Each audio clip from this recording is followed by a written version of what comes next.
Good evening, everyone. Welcome to the October 3, 2018 Public Works Committee meeting. Can I have a roll call? Commissioners Rothman? Here. Bowman? Capone? Here. Brodsky? Here. Parsons? Here. First item of business will be a motion to approve the minutes of the September 5, 2018 Public Works Committee meeting, and I so move. Second. Any questions, comments, changes? With that said, all those in favor? Aye. Aye. Opposed? All right, that passes. On the agenda, we do not have any presentations, nor do we have any unfinished business. This evening, we have one single item of new business. That is PW 02-101-118. There's a motion to consider a motion to transfer $20,000 from account number 0707-566-7523 sub pump connections to account 0707-566-7525 engineering study Monroe/Penn Avenue. And I so move. Do we have any comments from any of the commissioners or questions from the committee on this one? Township Manager Manfredi. Can we get an explanation of what this is? That's what I'm about to do. That's what we're on it, my man. As you know from your experience as commissioners, there have been a number of issues with respect to stormwater throughout the township. In particular, Commissioner Zappone and most recently Commissioner Thompson has had issues in the Monroe and Penn Avenue areas. With this last flash flood that we had, the area where there was a stream revealed itself with flooding in that area. Commissioner Thompson, as Commissioner Zappone in the past has raised concerns about how are we going to address the flooding in that area, and did not want to wait until 2019 to give their residents relief. So in speaking with Director Montgomery, we looked at the budget to see if there's some way, and speaking with Finance Director Barron, to reallocate funds, if there was any funds available, to do a study immediately so that we can address it. And if all goes well, have our construction services team perform the work, similar to what we did with the sidewalk and what we've been doing throughout the various projects in the township. So we did identify two accounts where we have no expectation of spending the money throughout the course of this year, and wanted to, at the request of Commissioner Thompson in particular, put it in front of you to see if there was money. And we thought it appropriate to also include the same request that Commissioner Zappone has made and broaden the subject area to Monroe and Penn Avenue. Ms. Montgomery has a map. If you do not have it with you, we will put the document camera on so you can see the map itself.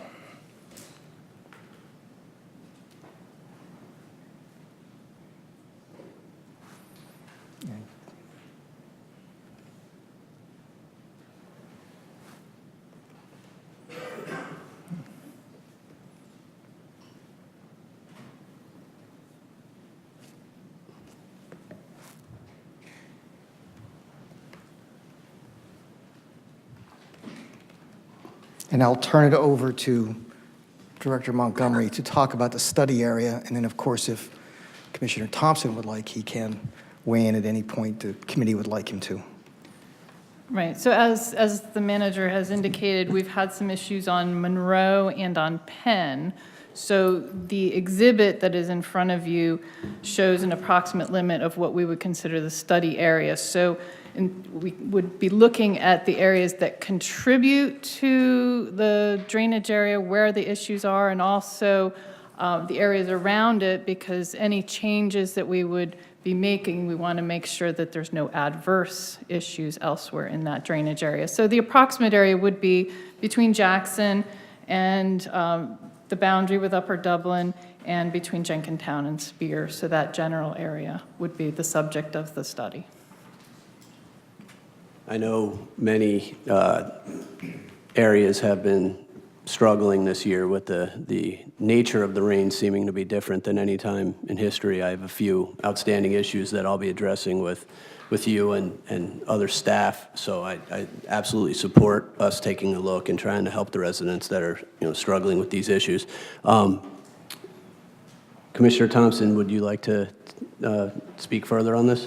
Yeah, I'm asking for the committee's support on this measure.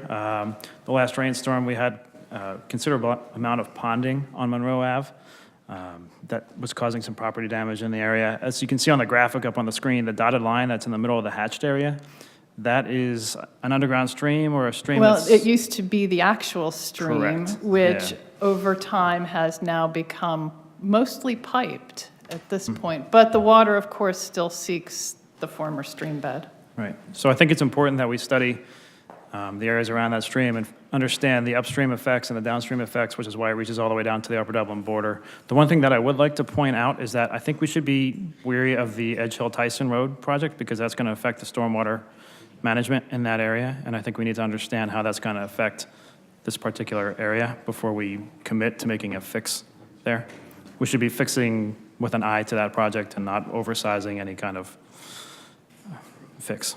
So, all right, thanks. Thank you, Commissioner Thompson. Commissioner Zappone, did you want to add? Okay, this area's been flooding. The first time it was brought to my attention was in '96, when we had the first bad flood in Ardsley. It took 2 of my residents' lives. We had the same flood in 2001, and that area got hit the most. What's happening in that area, a little history, the water is starting out on Edge Hill Road, coming down to Tyson, through the cemetery, and then it floods out through Ardsley. So my question is, when is this study going to take place? When the board allows the transfer of the funds from one account to the other, then we will reach out to our consultants and get the proposal and get that work started. And is there a timeline put on this study? I mean, I know some studies last for years, so is there going to be some? No, this wouldn't be a Well, no, I'm just year's saying worth that. study. I mean, is there going to be a time frame put on this? In discussion with the consultants, we will arrive on a mutually agreeable time frame. Okay. Commissioner, the goal is to get the study done as quickly as they can. If they could get it done in 60 days, and if our construction team can move on it yet this year, that's the goal. It really just comes down to timing of the consultants with the proposal and what else Tim Clark and his team have. Okay, thanks. Commissioner Gillespie, how are you? I'm doing well, thank you. Just a question now, speaking about the Edge Hill Tyson, they will take all of that into consideration with this study, correct? We will provide the information from PennDOT's sorry. consultant to our consultants so that they will have all of that information available to them. Okay, thanks. Do we have any other questions or comments from commissioners? Commissioner Klein? So the underground stream, you said that's piped currently?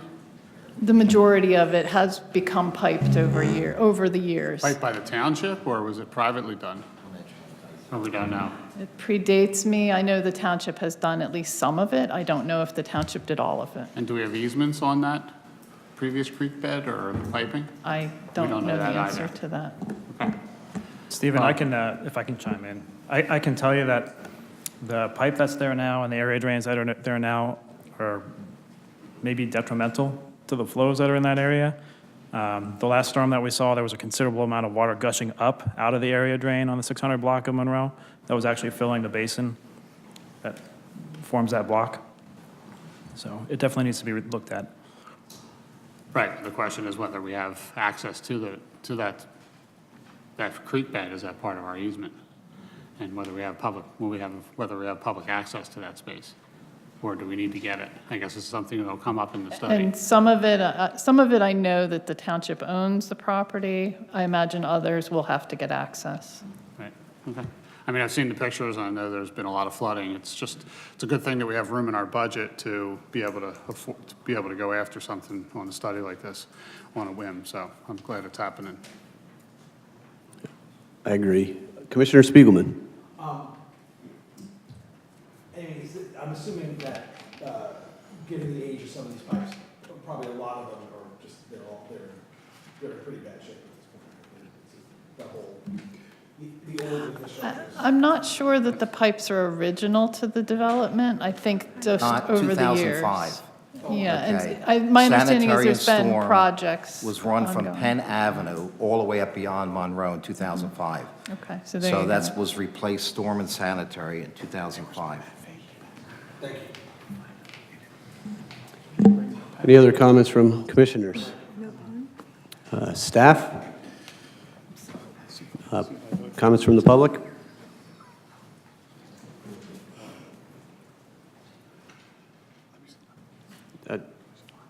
You can go next, sir. I see you there, don't worry.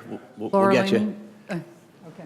Laura Lehman, 1431 Bryant Lane. I just wanted to ask, when you're transferring money from the accounts, and we've talked about this before, I know you guys have somebody in the finance office that you can just push a button and find out what went where and who went what, but the public gets a published budget.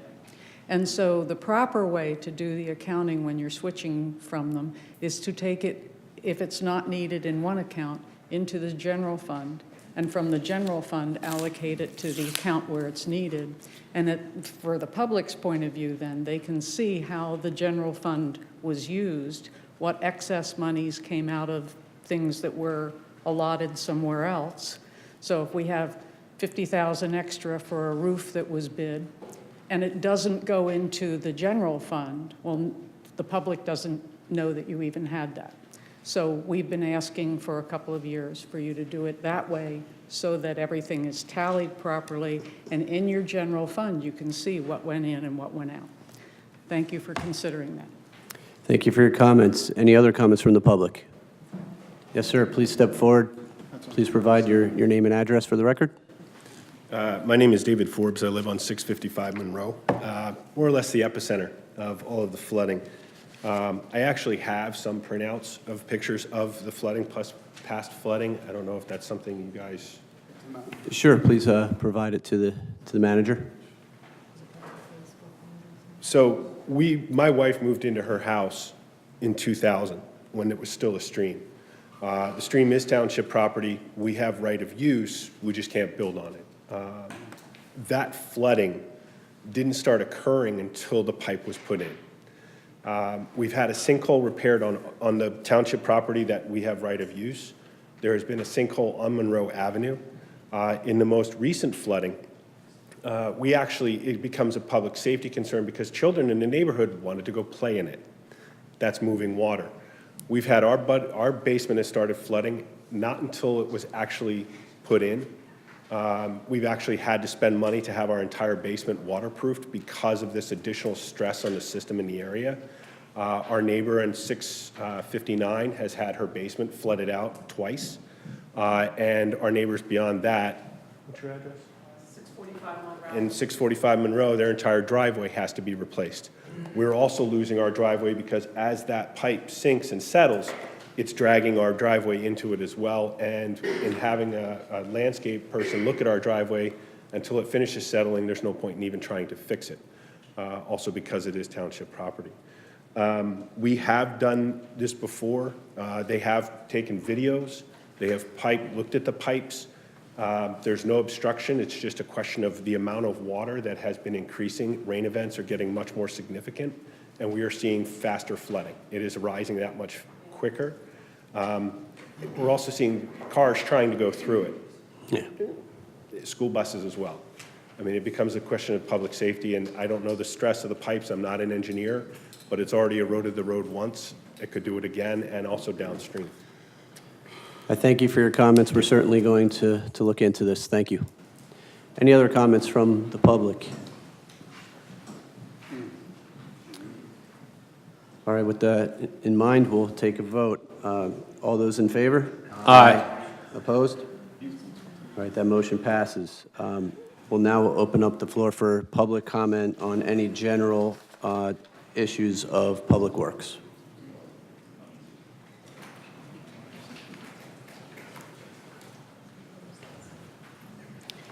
Commissioner Rothman, I kindly... Name and address for the record, please. Laura Lehman, 1431 Bryant Lane. I kindly did a transcript of the last meeting, your first chair at the meeting, where you cut off comment, public comment, unnecessarily, and to the extent that it changed the whole conversation and did not allow the person who was commenting to have their comments properly heard. So I'm hoping that you read that. I'm asking for an apology.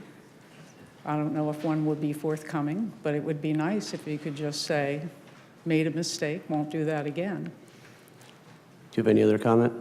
No, that's not the end of my comment.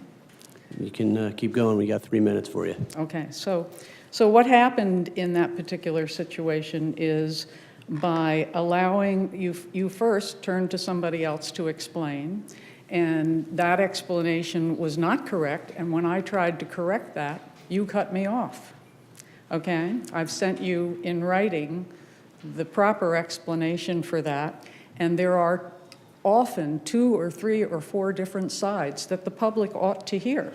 Sometimes they're different sides, sometimes they're different aspects of the same side. But by cutting off public comment, you do nobody any service. I'm going to cut you off for a second right now. I believe one of the most common refrains we hear from you, and there are a few of those, but one of them is that you ask questions to the chair and you don't get answers. I read the transcript. I've rewatched the video of what you're talking about. I tried to help you get some answers that day. No, but hold on a second. Hold on. I'm speaking right now. Okay. I'm speaking right now. Yeah, but So you didn't like what other commissioners said, and as you just said, there are different views on things. So because you didn't agree with them, you're telling me that I'm not doing my job right. I don't agree with you on that. That's actually not the I case. don't Did you know read- I don't know if Commissioner Spiegelman or Commissioner Klein were right that night. I don't know if you were right that night on that issue, and I spoke with you in the hall on it afterwards. Well, there So are facts to show who's right, okay? I appreciate that, and you and I can take that offline again, but to clarify the record as to what you're saying right now, I was working to help you with something that you often complain about not getting. Actually, if you So, read the transcript, you do were you want not. to finish your 3 minutes? Because I'm going to give you your full 3 minutes. I Right. didn't count that time right there. So if you read the transcript, you'll see that you did not. When I started trying to correct Commissioner Spiegelman's view, which was partially right, but missing the major point, which was the point that I was making about the fact that the flooding, that the release of the water wets the streams, wets the ground, and prevents the absorption when the rain does come. So what you did was interrupt me as I tried to correct that, and Commissioner Klein wanted to say something, and you allowed him to speak and didn't allow me during my comment period. He said something that was completely false, okay? He hadn't heard what I said, or he didn't understand it. It's very clear. I have it in writing to you. You can see exactly where I said what he said I didn't say, okay? So that's what has to stop. If you actually allow some back and forth, people can understand each other. I was allowing back and forth that day, Ms. Well, Lehman. read the transcript, And- because but you didn't- weren't. But since you didn't like it, I did something That's wrong. not the That's what's case. happening Read here. the transcript. You didn't allow Do you it. have any other issue? Because to me, Okay. you just spent your 3 minutes talking about last month's 3 minutes. That is my 3 minutes, and it wasn't talking about last month. It's talking about a process of communication in this township that's been broken for the 12 years that I've been trying. I'd suggest to you the 20 minutes I spent with Did you I in the finish that hallway. sentence? In the hallway was Did I open finish dialogue. that sentence? I'm not the Okay. person for you to argue Okay. about discussing things with residents. I So, give you and every time and you one need. more point about public speaking is that you have listed in there on the agenda, I think it's on the agenda, and you have it listed on the website, that there's no discussion, debate, et cetera. That's not true. The policy that was passed in public with public comment actually allows discussion or debate at the discretion of every commissioner. So it's my job to show that you're either a commissioner that allows discussion for understanding or doesn't. It's my Thank job you. to tell you that that day I did allow the discussion you so desperately are seeking. You and didn't read the transcript. You I did read not. it. I read it. Thank you for your comment. Any other comment from any commissioners of Public Works? That'll close our meeting. Motion adjourned.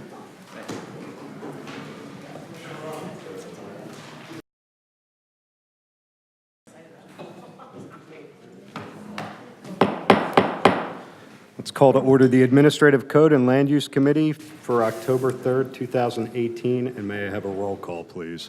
Commissioner Sanchez? Here. Brodsky? Here. Valesky? Here. Thompson? Here. Here. First, we have a motion to approve the minutes of the September 5th, 2018 Administrative Code and Land Use Committee meeting, and I so move. Second. Been moved and seconded. Any comments or corrections to the minutes? Seeing none, all those in favor? Aye. The motion carries. First, we have ACL 1. This is consider a motion approving the subdivision application for a two-lot subdivision for property located at 2219 Old Welsh Road and Parkview Avenue, Willow Grove, PA. I believe the applicant is here. Mr. Yanner.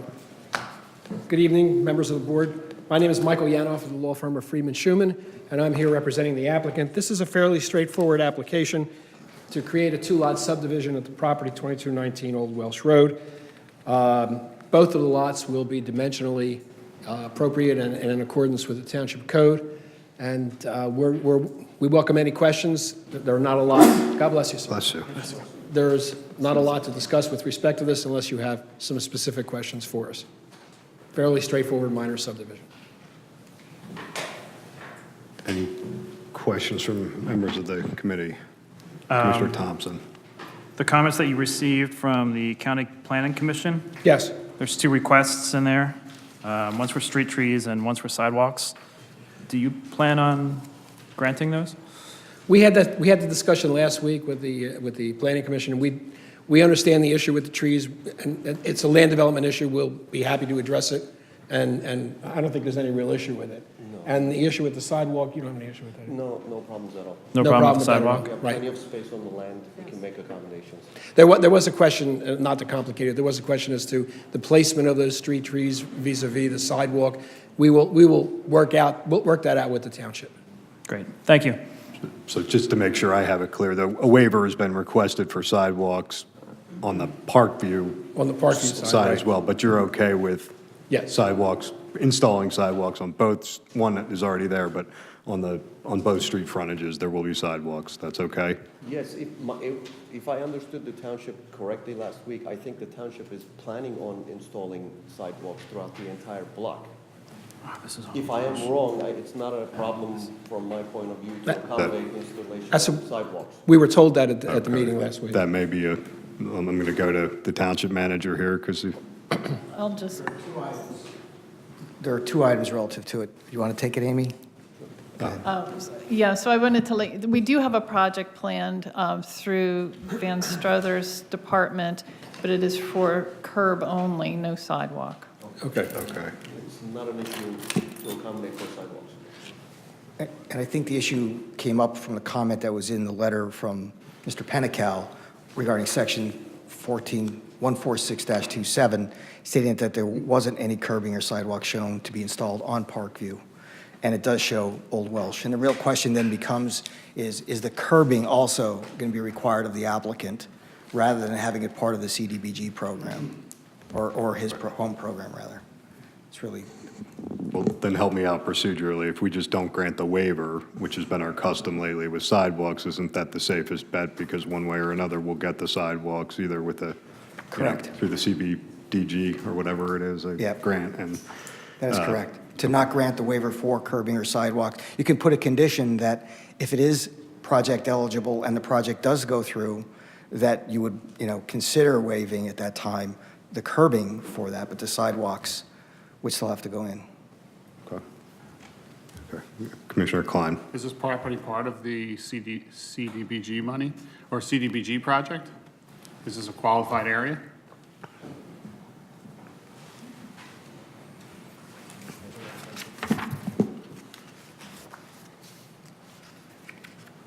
Parkview is a qualified area. It is? Yes. Okay. But how about the on Old Welsh Road also? The frontage on Old Welsh Road? Yes. Okay. Sidewalks are existing on Old Welsh Road. No, I know, I believe. saw that. Okay, So yeah, I mean, we should not be granting any of the waiver. Okay. that's my opinion. Any other commissioners? Mr. President, I believe it's your area, right, your ward. Would you coordinate this application with Mr. Struthers in conjunction with the project that he's going to be doing on that street? We've not done that yet, but we're happy to meet with him and have that discussion. Okay. Whatever is required, Right. the applicant doesn't have any problem with the curbing and the sidewalk issue. We will resolve that issue with Mr. Struthers. Okay, good. Thank you. Thank you, Mr. Chair. Sir. I might add that I did have a conversation with their project engineer, let them know that there is a plan to have curbing in around 2019. But the applicant first wanted to go through this process first before we engage in a conversation. Because what we would like to do is have, when we put the curbing in, that we'll have a depression that will be consistent with their future plans. But first, they want to go through this process first. Okay, now, is their application and their construction going to be done prior to the street reconstruction so that there's no interruption in what you do versus what they're going to do? I am going to say yes, but I don't have a definitive date on when the construction on Parkview itself will begin for the streets. That's why I want to coordinate, so, we don't we don't have to tear up a street that's just been put in as a result of what your project is calling for. So if you can coordinate that with Mr. Struthers, so we don't have any confusion, that would be great. We will do that, Commissioner. Thank you. Thank you, sir. Thank you. Thank you. That's all I have, Mr. Chair. Thank you. Thank you, Mr. President. Any other comments from Commissioner Klein? Maybe I'm being a little thick-headed here, but we're going to require them to put the sidewalks and the curbing in. That's correct, So unless that we don't, so that covered. we can stretch the CDBG money to other areas, correct? That's fine. We're in agreement. I with that. We're understanding okay that with correctly? We're in agreement, yes. Actually, a question was for Mr. Struthers. Commissioner Klein, that might be problematic, having two separate contractors of different trades. We're paying prevailing wage, and I don't know what the nature of the proposed contractor will be doing. It'll be my preference just to have one contractor do it, because it's 500 linear feet of curbing, and we're asking for one section to be performed by an outside contractor. It'll be my recommendation to have the CDBG do the entire area and design the curb depression consistent with their proposed plan. So is there an ability that well, let me ask a question to the solicitor. Is it possible that they could contribute to that project so that it offsets some of the CDBG money that might be able to be used for something else? I don't believe there would be any restriction from making an arrangement where, in lieu of them actually doing the work themselves, they could contribute some of the cost to the township, which would then possibly have the effect that you're indicating, although we'd want to, again, take a little bit of a look at the CDBG grant to make sure that we can do it, but I don't think that would be unusual. I mean, that would be my preference. I don't know if it's the rest of the boards, but if we're not going to grant the waiver, then the developer's not going to actually put the curbing in, that should offset some of the cost to the CDBG money so that it can be stretched in other areas of that part of the township. But you have to. Oh, Commissioner Klein, I would just like to add, we did do this practice 2 years ago on Edge Hill Road, the 1,000 block of Edge Hill Road, where Aqua contributed to their portion of their frontage of the improvements along Edge Hill Road. Thank you. Manager Manfredi, I believe you had a... Along the lines of what Commissioner Klein and Solicitor Clark were saying, I believe if the applicant agrees that they would provide an amount of money to be agreed upon at a later time as a fee in lieu of, not directly attributed to, based upon the lineal footage, that it might make it irrelevant as to the CDBG program if they would just simply agree to that. But I'll defer to the solicitor. Is that I think the manager's correct, so I'll defer back to him. All right, so Commissioner Spiegelman. Thank you, Commissioner Sanchez. This is going to be my turn to be thick-headed, I guess. But first, I want to say, I always, whenever an applicant is willing and reasonable about putting in sidewalks, I always want to give kudos to that. It is very appreciated. Would it make things easier if the applicant were to just use the same contractor that is being used for the CDBG portion? No, it's not. That doesn't work? If Commissioner Bowman says no, then I guess no. That doesn't work. I don't think they'd want to use the same contractor. I don't think so. The contractor is going to be significantly more expensive than the contractor. I would prefer to negotiate a fee in lieu. All right. Cheerfully withdrawn.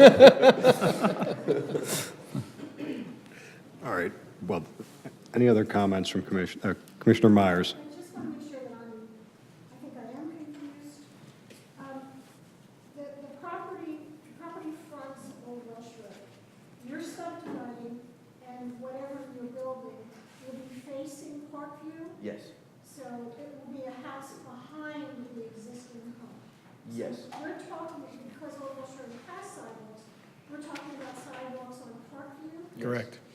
Have you looked at Parkview, how wide it is, or should I say how wide it isn't? Widening is a part of the project. They are going to make the street wider. I was reading about that from the civil engineer. Commissioner, the CDBG project will widen the cartway. Currently, it's 17 feet. We will make it township compliant at 26 or 27 feet wide. The right-of-way currently is 50 feet wide, but we'll be significantly widening the road. It almost feels like an alley. That's true. Other comments or questions from commissioners? All right, with that, then, I will make a motion that we approve the subdivision application without the waiver for sidewalks and subject to a potential fee in lieu of for the sidewalk and curbing work at a later date. And I so move. Seconded. Been moved and seconded. I believe we need to take public comment on this application.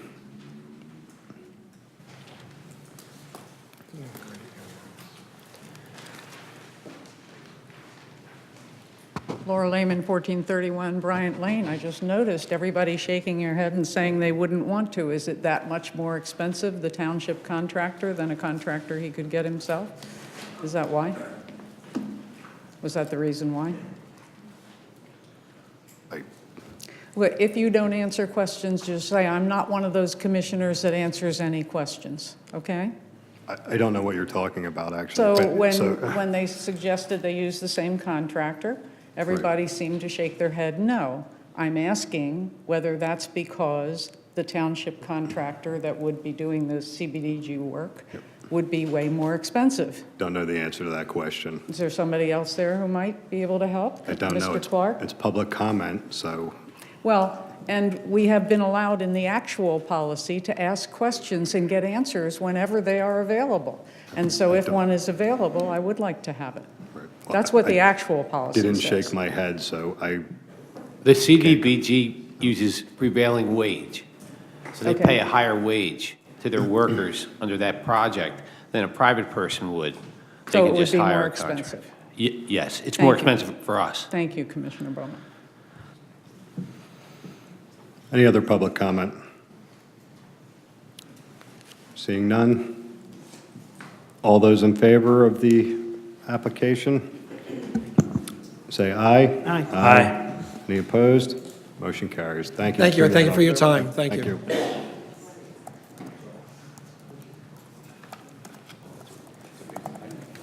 Next, we have ACL 2. Consider a motion approving the subdivision application for a lot line change by Mr. Robert Razai for properties located at 865 and 869 Jenkintown Road, Elkins Park, PA. And I'll go ahead and move this, and I so move. Mr. Razai, you can come up if you have anything to say on the application.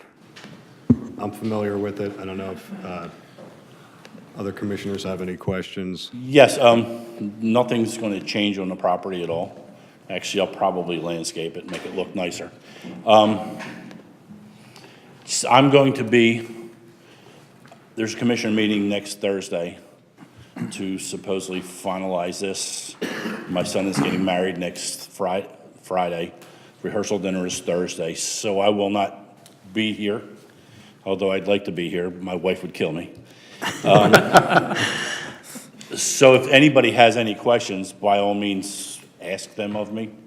It's straight, nothing's going to change on the property at all. Zero. And this is just to put a garage into the one property Yes, versus the other? there's a right-of-way in the back, Right. so I can't use the back of my own property. So the people next to me agreed to sell it to me. Since I had to maintain the property, but I couldn't use it, it didn't make much sense. And you intend to keep your recreational classic Yeah, car but it vehicle probably there? won't happen. The garage door will probably be opened.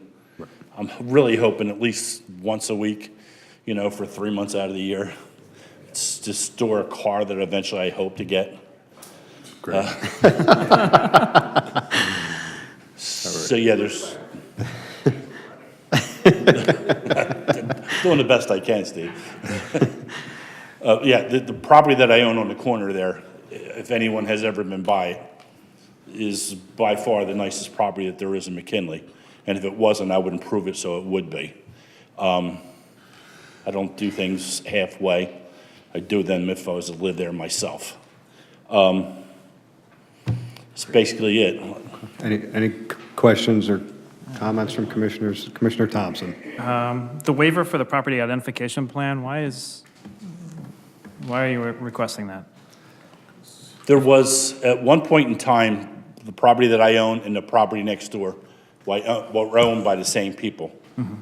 They built the garage where they did because they owned both properties and it was okay. Well, that has since changed a couple of times, and now it's, the property is a foot off my property line in the back of my parking lot, which I can't use because they have a right-of-way to get into the garage. I don't know why anybody ever approved it, but it's being corrected. So it's all gonna be one, everything will be deeded under one property. Right, so shouldn't we change the plan to show that? What's that? Shouldn't we change the plan to show that everything's deeded under one property? I'm under the impression that that will have to be done. So I had to hire a surveyor. Right. And supposedly the last plan will incorporate everything into the one property. I haven't even bought it yet. I have to do all this so I can buy it. And yes, it will all be under one property at that point, so there'll never be a problem with it. Right, but property identification plan is for properties outside of what's being subdivided within 400 feet. Correct, I understand that, but it's still, it's a modification. Shouldn't it be reflected? It's a waiver we see often on simple subdivisions, so. Yeah. You okay? Okay. Any other comments or questions from commissioners? Commissioner Spiegelman. Congratulations to your son and to you and your wife. Have a good time at the wedding. It's not over yet. We'll have to take public comment on this, and then we'll vote, Mr. Rezai. So is there anyone from the public that would like to speak on this application? Seeing none, all those in favor? Aye. Any opposed? No. All right, congratulations. And we will excuse you for next Thursday. It'll be smooth sailing.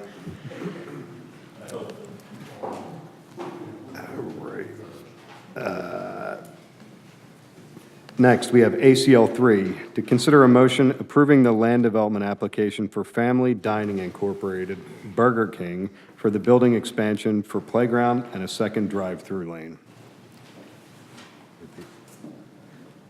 Applicant is approaching.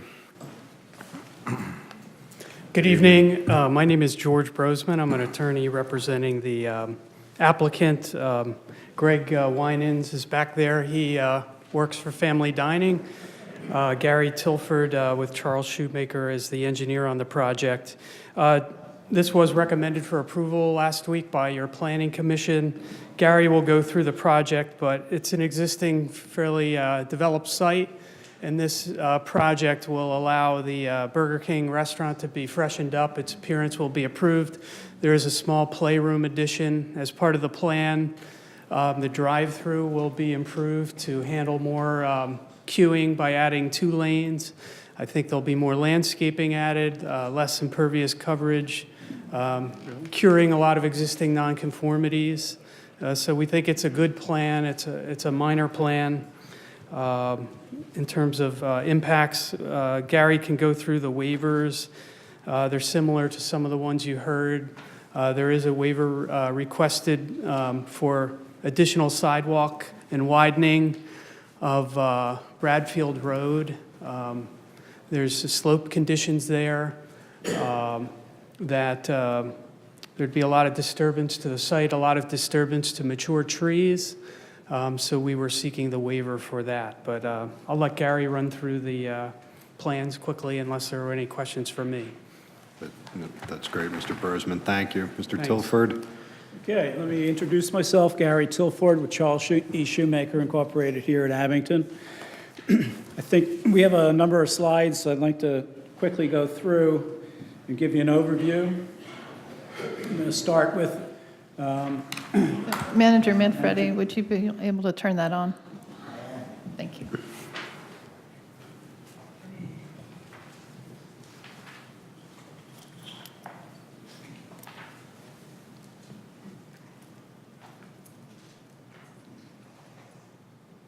There we go. All right, for orientation, this property is, as you see, is triangular in shape. Easton Road is the main highway along the bottom side of the plan. Edge Hill Road is along the right side of the property, and Bradfield Road is on the left side. There's a, just for orientation later, we'll talk about it a little bit. There's Fern Hill Road in this location, kind of mid-block of the Bradfield Road. Now this is an existing site. It's been a Burger King since the 80s.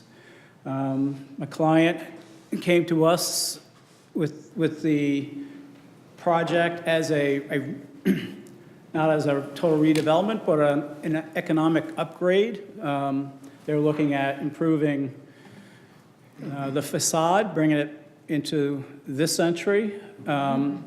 Again, for the purposes of staying vibrant as a business in the community. They've also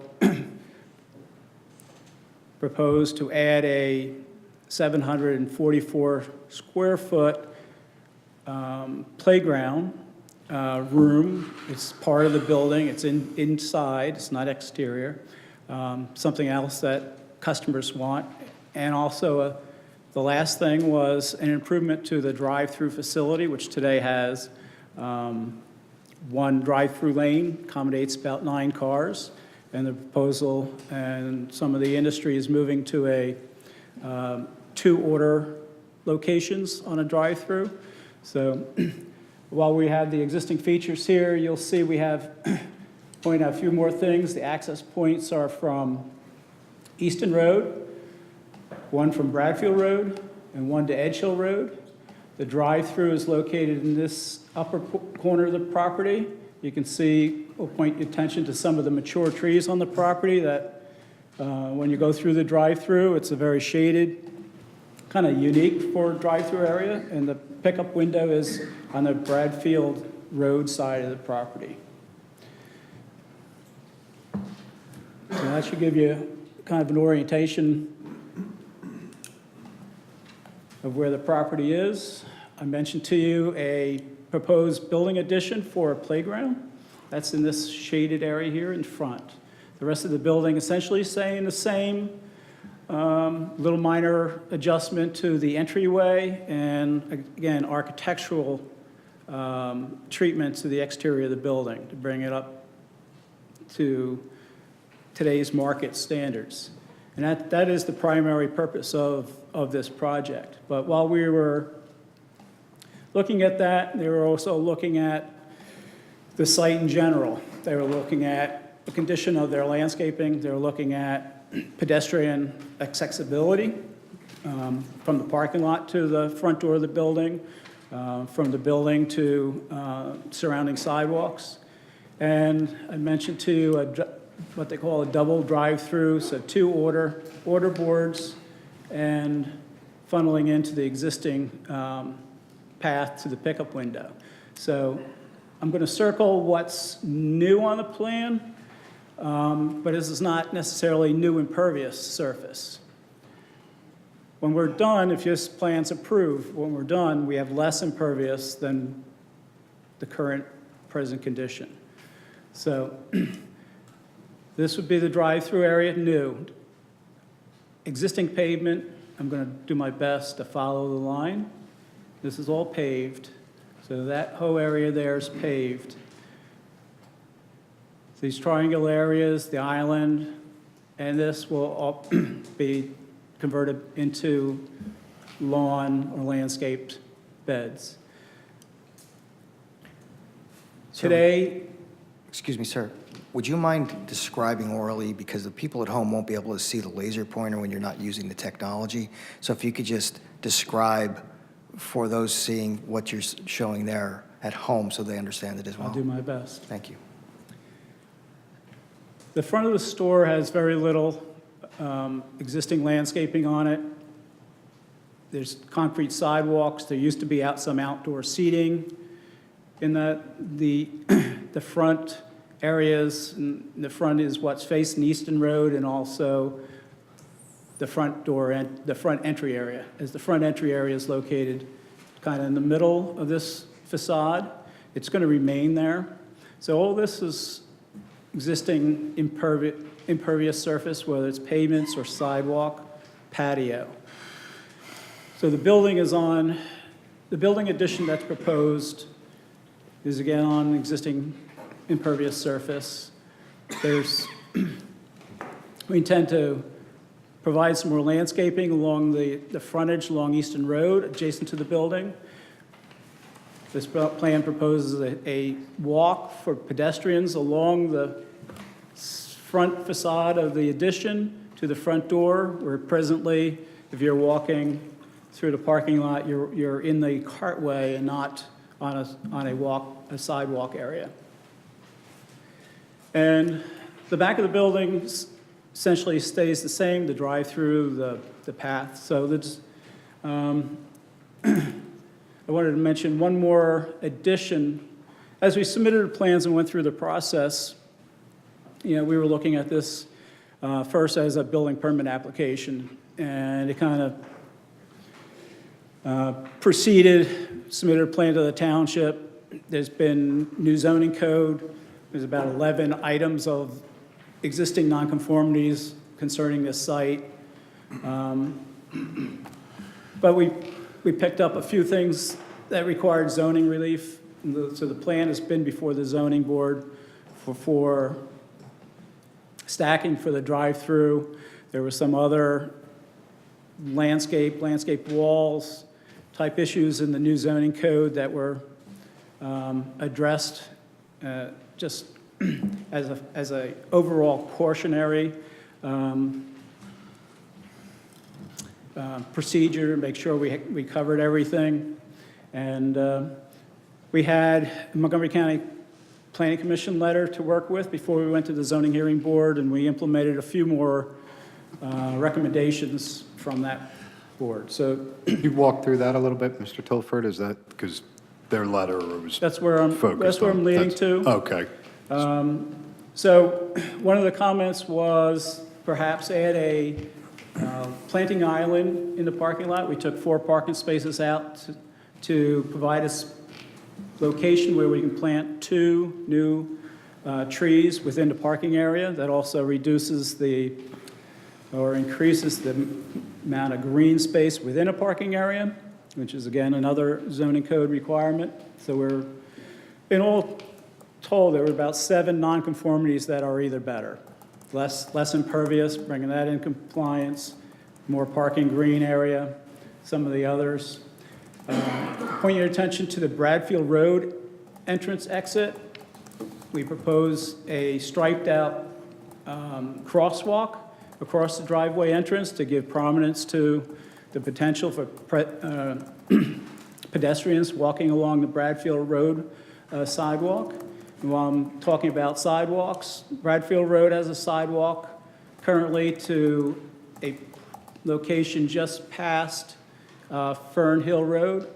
The area that Mr. Bronson talked about was for a waiver. This portion of Bradfield Road is not fully developed with curb sidewalk or the width. That was the case when the property was first developed. We have a feeling that it's probably due to rock, but this area here has substantial trees and shading, and if that curb were to be extended and a sidewalk behind it, it would require a retaining wall, a number of things, and the trees that are in that vicinity would be lost. The embankment is probably about 6 feet. By the time you widen it, you probably got an 8-foot wall along Bradfield Road.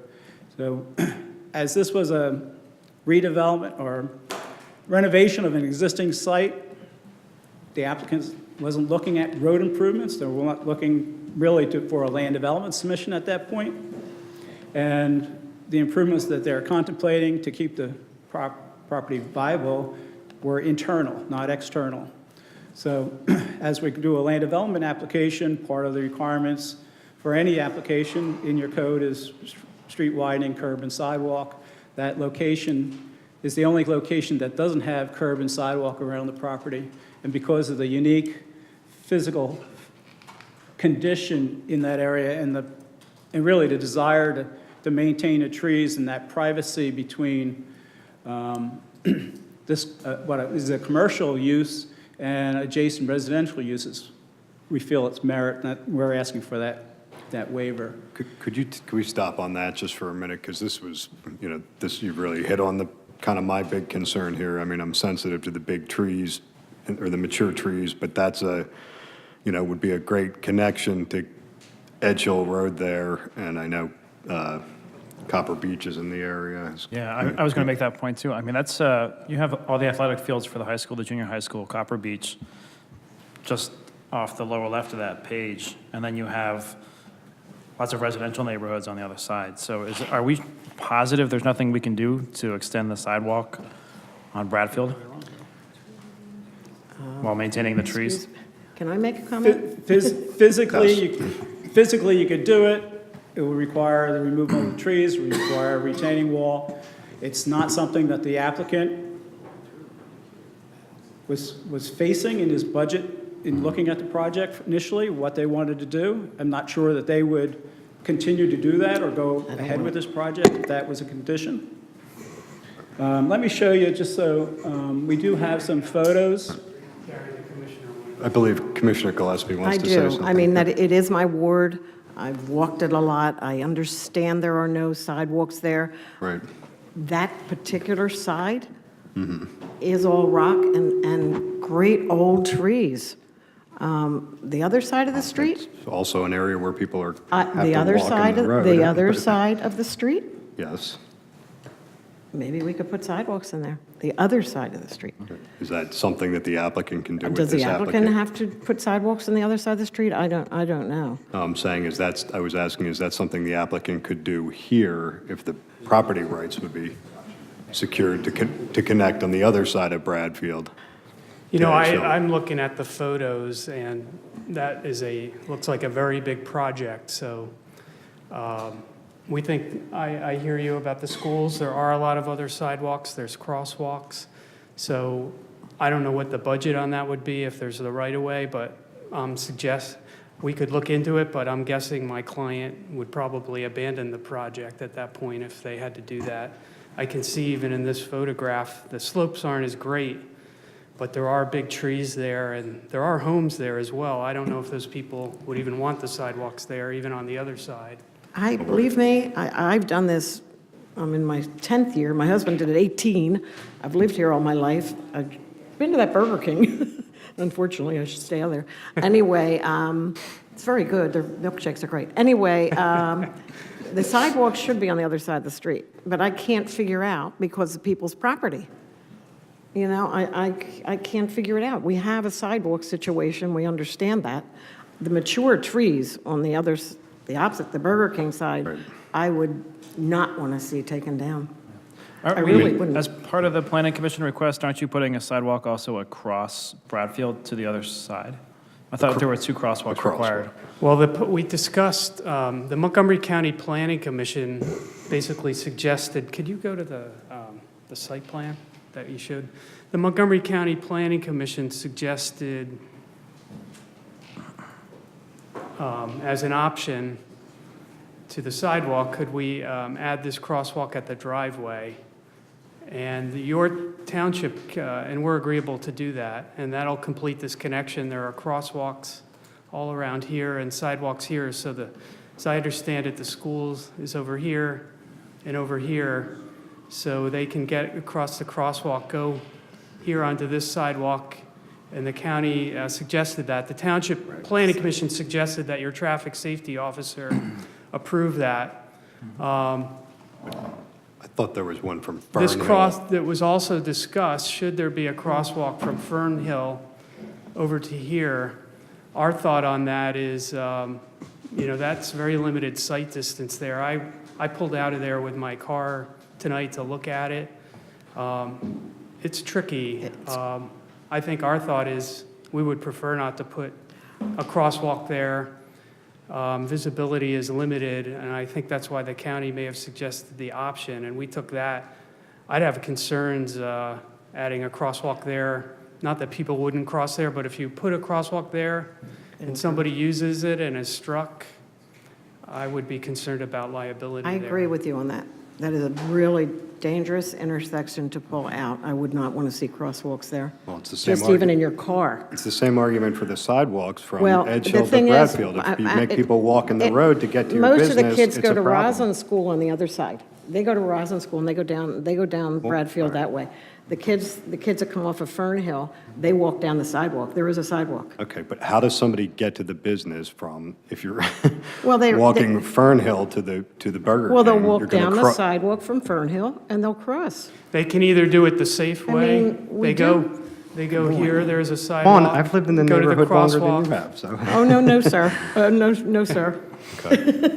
They could go, Well, the Burger King's been here as long this as is the we've both safe been way. here, You would so. go down this sidewalk, the crosswalk, and up. Now, people, they may cross there. Of course Because they it's shorter.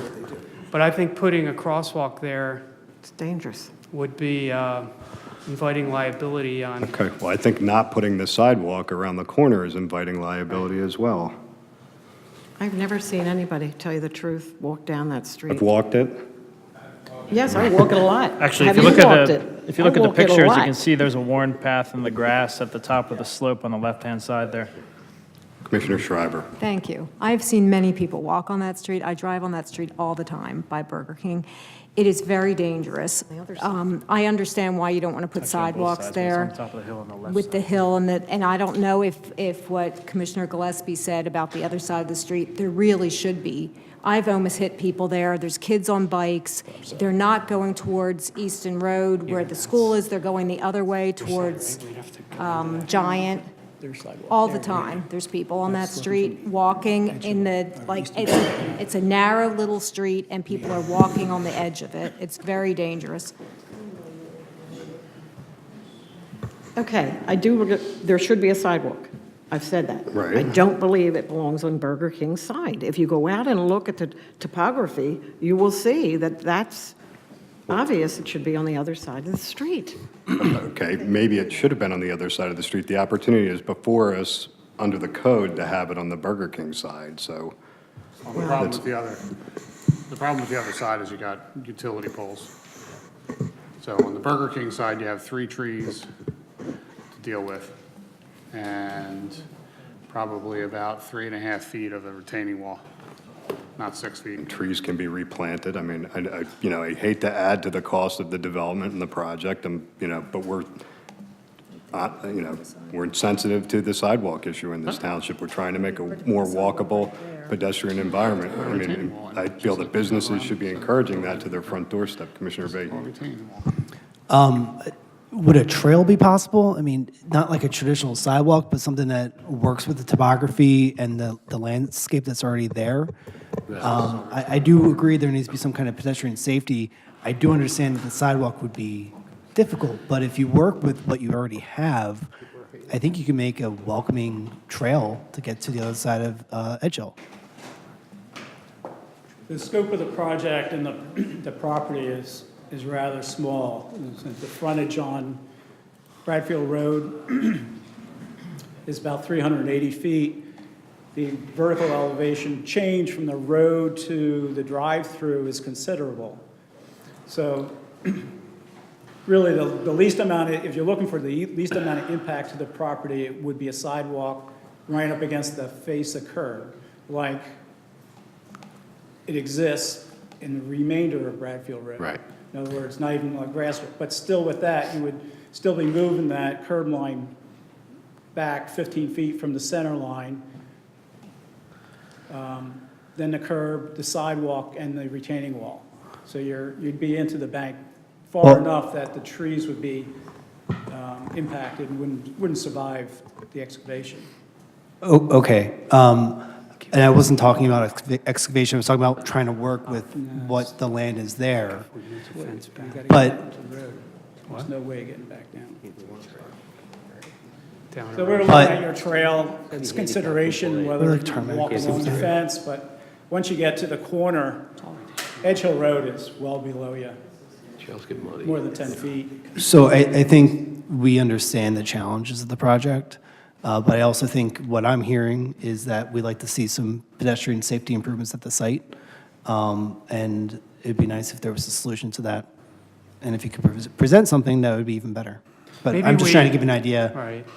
Maybe we should look and see, it's hard to do it on the fly here, if we. Of course. If we could do some kind of path that would provide some reasonable access and meet our goals. I mean, under the MPC and things like that, this is the exact kind of thing that a waiver is appropriate for. You can see in the pictures, there are unique physical circumstances and conditions.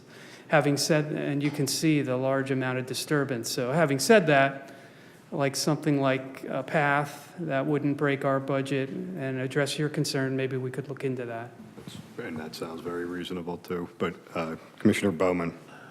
Well, it would probably have to be ADA compliant, the path, so it's pretty much going to be a sidewalk. So it's either going to go through the land or it's going to go along the edge. Aren't we about to pick up sidewalks in the Edge Hill reconstruction project, right? So there's going to be a whole lot of sidewalks now around Edge Hill, so it might be a much more walkable area. So yeah, I would support sidewalks here too. I don't think they have to go on the other side. Kids walk, the Burger King is the most active part of that whole neighborhood. And I think there's going to be some more walking. And I do see people coming from Giant, like Commissioner Schreiber said, and that's the only piece that won't have a sidewalk after the Edge Hill Road construction is done. So It's just a shame. It should have been done from the start. I realize that's not your doing, but Commissioner Brodsky. So I agree with fellow commissioners about pedestrian safety in the community, and that's important as well, and I think Commissioner Thompson, Commissioner Bowman had expressed that. So just to clarify for myself, give me parameters, bottom line, what are you guys willing to do, what are you not willing to do? And have you made the determination, and if you haven't, why not? I'm not sure if I can answer that. I mean, what and Gary, jump in, and Greg, if you can, but we did look at putting a code-compliant sidewalk in that stretch.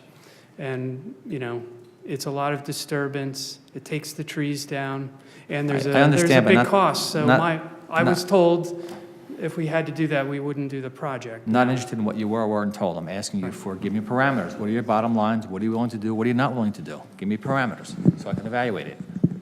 I don't know if I'm giving you the right answer because I have to consult with my client, but my understanding was we were seeking the waiver, so we were not willing to put the sidewalk in there if we didn't get the waiver.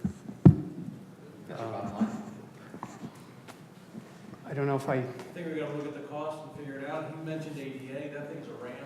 I'm a little concerned You about come up that. and. I mean, in terms of flatness, Yeah. width.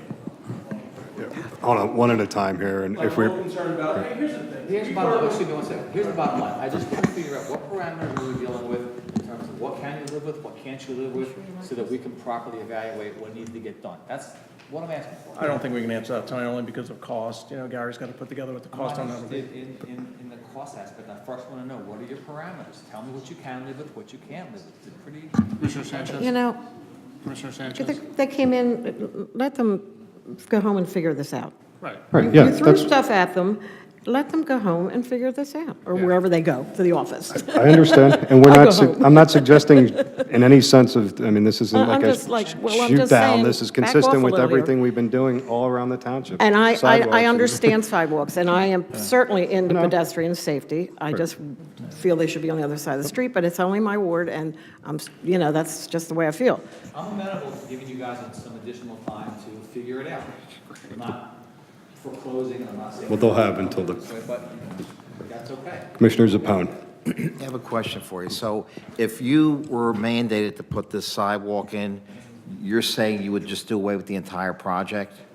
We'll have to look at the cost again. Well, okay, so why don't you just continue renovating the building itself?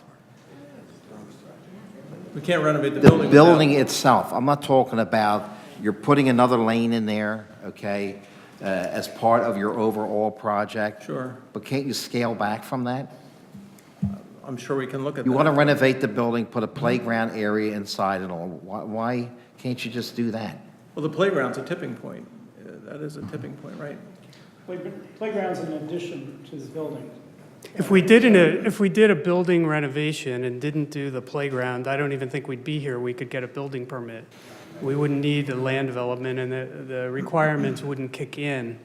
I think you have, you know, it's your discretion. You have to weigh these things, and that's why I'm sure Commissioner Brodsky's asking for info, a bottom line kind of thing. But we believe it's a good project that has a lot of benefits. It doesn't propose right now the full sidewalk connection, but it proposes making the place look better, reducing impervious. I think it's curing about 7 nonconformities, adding landscaping. The drive-through thing is actually a benefit because it allows more stacking capacity, benefit for the public and the operators. So I guess we're asking you to consider and weighing all of this, in addition to the unique physical circumstances that we think would justify the waiver. You know, don't throw the baby out with the bathwater kind of thing. The other thing we should look at, and we can talk to the township people, the residents, on that side is the drive-through. And we've had this Burger King for 35 years over there. Can you identify yourself for the record, sir? Greg Winans, Vice President from U.S. Restaurants. The residents that live across, what is that, Bradfield? You know, we've always done our part to try to protect them from the drive-through. Let's go tell them we're taking those trees down. You know, and here's the thing, I didn't want to take the big trees down. We got beautiful trees inside the parking lot. We can put other buffers in if we need other buffers. I got you, but, you know, we'll discuss that with them too. So we should take them into consideration. No argument on that. I mean, we would certainly want the mature trees replaced. Mr. Manfredi. Commissioner Sanchez, I just wanted to ask Mr. Brosman, I thought I did hear you say when Commissioner Vahey offered some sort of other pathway that you said you were willing to consider that pathway. Yeah, I thought that was something maybe that we could fit in there without having to do a lot of the disturbance. But we would need to study it. You know, Commissioner Bowman raised a good point that I didn't think of. You know, then we're into ADA, so we'd have to look and see, you know, if it's really viable. Is it, I thought it was a very good idea and it may be a way to address our concern and address yours, but I just don't know if it's viable. We could look into it. I'm sorry, what did you say, sir? I think it's got to go right up the road, but, you know, you can come back with anything. We'll look at it. Yeah. As the engineer for the site, I deal with grades and ADA. If I felt there was a way to do that, I'd be happy to walk out of this meeting and come back with something. I don't see that as a physical option for this applicant to get from point A to point B on Bradfield Road down to Edge Hill Road, be ADA compliant or zigzag any which way without impacting the trees or actually physically getting that much change in grade. So I agree with you, Mr. Bowman. Not that I would want to say, no, we don't want to do it. I just don't want to get to the point tonight and say, okay, this is what we're charged to do, and I come back in a month and say I can't do it. I'm telling you now, as from the engineer, it's not possible. It's not possible to put in a sidewalk, or it's not possible to be ADA compliant when you put in a Not sidewalk? possible to do a trail that would be ADA compliant that would get from point A to point B. But are we required to A be sidewalk ADA along the compliant? road has different regulations and different rules. So if the road is at over 8% or Right. over 5%, the sidewalk's allowed to be parallel with the road. Right. Commissioner Schreiber. Quick question. The drive-through, the double drive-through, it comes, it's only like halfway, and then it goes, they both go to the same windows? Is that correct? Yeah, the drive-through, the path that's there now basically stays the same from the existing menu board to the pickup window. So you have two menu boards, so you have the possibility of taking two orders at the same But time. they kinda take- They funnel into the same They take path. turns or whatever if So there's along people there. Bradfield Road, there's no change. I mean, you guys do a tremendous business there. I always, night or day, there's always a car in that drive-through. You know, you do a good job over there, but I'm sure to tell you, drive-through is a big part of their overall Yeah. income for that type of business, more than probably the people that come, park, and walk inside. yeah, I would imagine that's more of the business, yeah. But on the flip side, it's more cars on the road coming to the site, more trips generated, so pedestrian safety in the area becomes all the more important. And again, I'm beating a dead horse now, but that's, you know, where we're coming from. Commissioner Thompson. With the added drive-through lane, you're getting a little closer to the dumpsters. Are we going to do any kind of buffering with the dumpsters there? The dumpsters are part of the building. There's an existing condition. There's no change there. They're already screened off. They're already at a lower grade than the menu boards. So I don't know if you're familiar with the site, with the menu. The dumpsters are in this location here. Right. And they're fenced off, and there's a wall on that side, because the grade continues up, so they're not level with the overall ground. They're sunk in the ground a little bit. Commissioner Spiegelman. Thank you, Commissioner Sanchez. Just to make sure we've said every last possible syllable about the sidewalk issue. Regarding Commissioner Vahey's suggestion of a path, is that a matter to be determined, to be researched, whether or not a path versus an actual sidewalk has to be ADA compliant, or do we already know that it does? Is that something we have to look up, or do we know? We wouldn't be able to make a path that's safe to walk. No, wait, no. Okay. It's just too steep. At all, Just okay. too steep. Well then, guess that solves that. Thank you. So, gentlemen, would you want to go back to the drawing board a little bit and cost that out and see that? I mean, and if, you know, if we Yeah, I wanted to continue this ask for- procedurally, I know this is a committee meeting and there's a meeting next week. Would we have time to look into that and still be on the agenda next week if Yeah, we got back to certainly. you? Yeah, we could pass it along, you know, without recommendation and then. Or with that being an open issue, I'm not sure, Right, but but- I think, I don't mean not to answer your question, but I do think we need to investigate it a little more from our end, what our bottom line would be. All I'm really looking for is just give us enough information so that we can look at this and evaluate this and inform it. I don't think right now you have enough information, and that's not passing comment one way or the other, whether is it or isn't appropriate. We don't know. We need additional information, and that's really all I'd like to, so. And I think they're going to go get that. That's fine. Right. No problem with coming back and looking at this further. So give us some alternatives, some options, and we can take a look at this and make a determination. We may agree, we may not agree, don't know yet, we can't say. So Understood. I make a motion, we pass it along without recommendation, and you'll come back with the information at the full board meeting on the sidewalk issue. And I so move. Second. All those in favor? Aye. Any opposed? Okay, we'll see you next week. Thank you, gentlemen. Thank you. Thank you. And we still have one more item, ACL 4. This is to consider a motion appointing Campbell, Durant, Beatty, Palumbo, and Miller, PC, as special labor counsel to provide labor and employment law services at their current rates to the township up to or through December 13th, 2018, while the administration goes through the request for proposal process. Mr. Manfredi, were you going to? I detailed this in the agenda item if there's any questions. In short, this is just as it says, it's for Labor Council to continue because we never know what issues may arise. I could tell you that I have worked with this firm for quite some time, and not just this firm, but these specific attorneys. I believe if you ask Chief Malloy, he would concur that they do an excellent job, and I think as the policy requires, once you hit that $25,000 threshold, RFPs are required. We're near that, and I don't want to take a chance in exceeding that before, so I'm asking for your permission to continue to use them while we go through the RFP process, and it would come back to you at the December 13th meeting. So basically what we're approving here is a master service agreement on a time and materials basis through to December 18th of this year? It's one way to say it. It's an agreement, yes. Okay. To continue, yes. Time. Right. Okay. Should it exceed the 25,000 because some unforeseen employment matter arises that required it to go above that. It's not intended to, but we never know what might occur.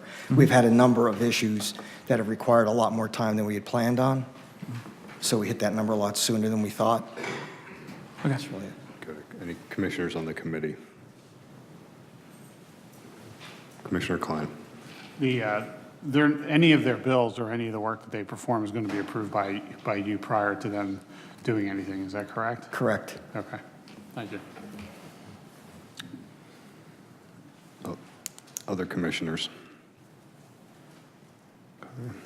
Seeing none, I make a motion we consider this appointment. It's been moved and seconded. We'll take public comment on this. Seeing none, all those in favor? Aye. Any opposed? Motion carries. And that concludes the formal agenda. We'll now take public comment on matters of administrative code and land use.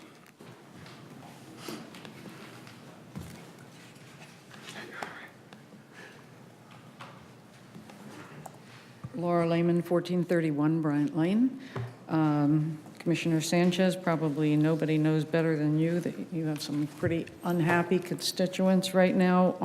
The process that involves developers coming before the board as opposed to residents who want to try to protect their zoning rights. So the developers seem to be able to get something on the agenda. It's the law. But constituents also have the right to petition their commissioners to put something on the agenda. And for 2 months, your constituents have asked to have a discussion item on the agenda so that they could discuss some issues, which I sent to everyone today. So you will have them if you sent them to Mr. Manfredi to share with you in case you didn't open your email. But that is a huge concern when a developer can come in here and get whatever he wants on the agenda, but the residents who elected you to serve in their interests can't get anything that they want on the agenda. And I think your answer to them implied that there was nothing legally that you could do. And in fact, legally, the only way they could get a discussion item on the agenda is to ask you to put it on their behalf. That's inaccurate, but you can continue. Well, please tell me, please explain to me why that. Just keep going. It's inaccurate. Okay, well, can I get an answer later? That's what our rules say. I've already given an That answer if you to can't provide you, an and answer now, well, you've just The provided. answer's been given. You're a- mischaracterizing it, so just continue. And You provided a nebulous answer that there was nothing my legally answer was you could crystal do. clear. What you asked for doesn't I'm exist asking under the where the law. law is that prevents that, because we do have. Where's the law that allows it? Let me finish. We do. Oh, now you we need do to have. finish Let me with it? finish, Okay. please. Right. We do have the right to petition our legislators to do things on our behalf. Not things that are illegal. Is it illegal for a commissioner to put a discussion item on an agenda? That wasn't what was asked for. Yes, it was. No, it wasn't.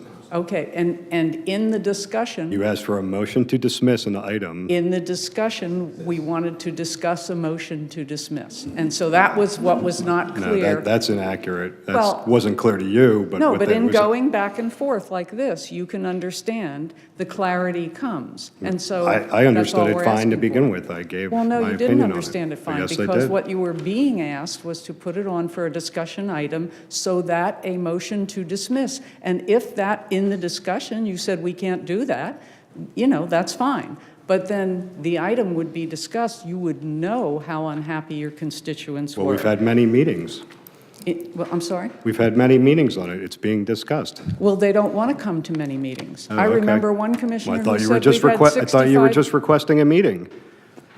No, they don't want to come to many meetings.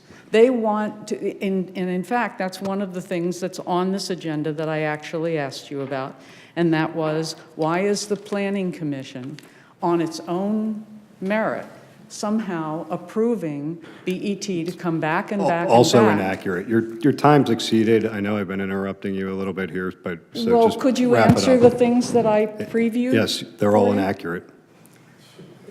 That's wonderful. And you find that funny, Mr. Spiegelman. So Mine's it's funny because you this is- torture us with these things that are, They're- cost these time are- and money to run down legal opinions on these things, but it's just like somebody throwing gibberish out there that, There's no gibberish here. There's When you're gibberish. It's like- asking, I would like to know. it's legal when- mumbo jumbo. You asked for a motion to dismiss on something that doesn't exist under the law, and then you ask me to say where the law says that it doesn't exist. That is not, That's there's exactly no it. motion to dismiss doesn't exist under the law. We It can exists in discuss. some look, areas of the law. let It me- doesn't exist Let in me this say what I context. want to say, please, Okay, okay? you're The now on planning- 4.5 minutes, so The keep Planning going. Commission allowed them to come back and back and back and back. So there's Consistent with two our issues. Let January me motion. finish, please. So there are two issues here. The one issue is, how does the Planning Commission decide in January, the board approved them to go to the Planning Commission, after which they said they were coming back to the Code Committee to ask for a hearing. That's inaccurate. That is exactly accurate. I went back and took the transcript. Okay. Okay, We'll that's pull the exactly motion. accurate. And then Probably have the the motion Planning here. Commission approved without coming back to the public, for the public to be able to have an opportunity to say, no, we don't want them to go again with another plan and another plan and another plan. And so they're This- going to be You're going to on have to their wrap it up fourth. because you've exceeded your Commissioner- time. This is all inaccurate and mischaracterized, so. What? There's nothing I've mischaracterized. They're The entire going thing to is be on their mischaracterized. fourth plan. Okay. They did not come I back think we're to done the here. public. Thank you. Well, and Thank the you for your last one comments. is, I Commissioner asked you Sanchez. how much money they have been charged for this process. Can I just ask a question to the solicitor to clear something up, if you don't Yes, mind? please. So, Solicitor Clark, so my understanding is the only way we could have any kind of vote on any land development project is if somebody actually formally proposes something to us. Is that correct? That is correct. And at this time, do we have any formal proposal for the development that the speaker's talking about? They have submitted an application for a text amendment, but that, as you are aware, is outside of the normal land development process. It's not covered by the MPC with regards to the same time limits as a regular land development application. But, I'm sorry, but at this point, they have not requested that something come before the board as an agenda item on advertising or any consideration of that text amendment, other than what was brought before the board back in January of this year. I apologize, Commissioner Klein, I misunderstood your Yep. question. They've made an application for a text amendment. They went to the Planning Commission. The Planning Commission heard this in several hearings, and then They heard three versions. and then, but no, there is no request to be on an agenda from BET at this point in time. And at this point, if we were to have a conversation regarding development on a property not up for, we also put ourselves in some jeopardy as to going down a road that it affords the property owner some rights. Is that correct? In some ways, yes. They have the right to be if you are going to list it for a hearing, they have the right to be able to present their hearing, and it is expected that there won't be any sort of, that there hasn't already been a predetermination from the board as to what they're going to do on that. You're in a little bit better position with a text amendment than you are with a regular land development application, because the text amendment is a legislative function of the board, and it's within your discretion to grant it and even to hear it. But yes, the idea that, there's a lot of, that it's been predetermined, or the board voted on a motion to dismiss, which has no force and effect and is not provided for under the MPC, could potentially be an argument if they attempted to appeal. I don't know if it would be a successful argument, but it could be an argument. But at this point, we have nothing to consider because there's nothing been pressed by the property owner, so therefore there's nothing to dismiss.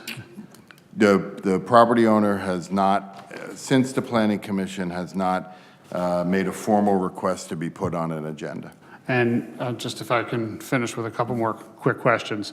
Also, my understanding is the MPC and state law provides that the property owner can request or propose whatever they want to for the use of their land, however that may be, through a text amendment, map amendment, or some type of subdivision, land development, whatever it is, as many times as they would like. Is that correct? That's correct. And that is not something that we can restrict or change. That's something that's afforded them by the laws of the state and the MPC. That's correct. With a land development application, once it is heard and ruled upon, if it's a regular land development application like one of the 2 or 3 that we saw this evening, if you deny it, then the applicant technically can't come back with the identical application. They have to make some changes. Right. But then they can keep coming back. Of course. With a text amendment, they can keep coming back. You just don't have to hear it. Correct. Right. Okay. And my last question is, all of the review processes, because I know this is a question sitting out with some of Commissioner Sanchez's questions that have come up that we've seen, all of the costs that are being that are being expended by the township for this project are being paid through the professional service agreement that the township has with the developer. Is that correct? That is correct. At the beginning of this project, as with the beginning of all projects, as being instituted and administered under Mr. Manfredi and Ms. Montgomery, a professional services agreement is signed, and then an escrow is signed that pays legal fees, engineering fees, planning commission fees, and there are administrative fees that are being paid also. Yeah, and unfortunately, I think Commissioner Sanchez, I know the stuff that I've seen you send out and stuff that's been posted on Facebook has been pretty clear about all of what we just discussed. And I think it's, just not being heard by the speaker. So I appreciate the time, Solicitor Clark. So let me just say, sir, what I just heard Mr. Clark say is they can keep coming back. You just don't have to hear it. That's what your constituents are asking you, to tell them you had an opportunity, you had 2, 3, 4 opportunities. They're on their 6th or 7th presentation. We've seen enough. We don't want to hear it now, okay? And you have that ability, and that's why we wanted that discussion. Not been heard by the board, but you're entitled to your interpretation of what that was. That's what the solicitor just said. Thank you. Okay, that's inaccurate. Once again, thank you. You don't believe him? We're done. Okay, you got everybody? Drew, you ready?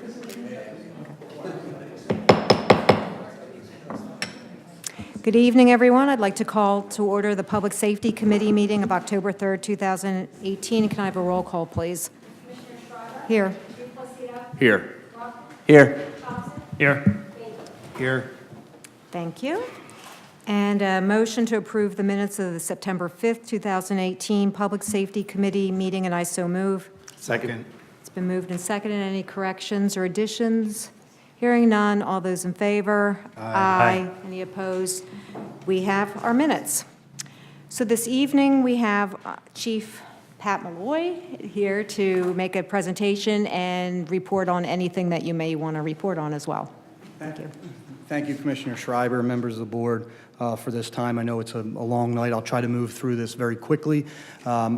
Before I make any comments about the red light camera program, you know, back in 2012 and 2013, we took on this project in wake of a lot of bad press related to these programs. It had to do with fraud in some Jersey communities, incentives to bring money into the coffers for the local governments. We've also seen timing changes on the yellow lights. In the wake of all of that, we took on this challenge because we identified 3 intersections in the township that had spikes in injury accidents. And what I want to present to you this evening is just an overview of the data that we collected over the last 4 years or so, and try to give a comprehensive overview, especially for the newer commissioners who have not seen this before, but we'd like to do this at least once a year so you have an update on what's going on. So just our program goals, again, have been to reduce violations, crashes with injuries, and fatalities, as is our goals with most intersections in our township. However, we identified 3 intersections, but I want to show you a quick video. When you look at these videos and some of these flagrant violations here, we're not using this to trick people or being cheap on the red light violations, but you look at the speed of 47 miles an hour. You can't see that down on the bottom right, but that's 47 miles an hour while hitting the brake. Here's another violation. This was earlier in the year, resulted in an accident. I just use these illustrations here, these videos, just to show you the clarity, the technology, which has gotten better over the last 2 years. And here, 49 miles an hour hitting the brakes at Fitzwatertown and Moreland.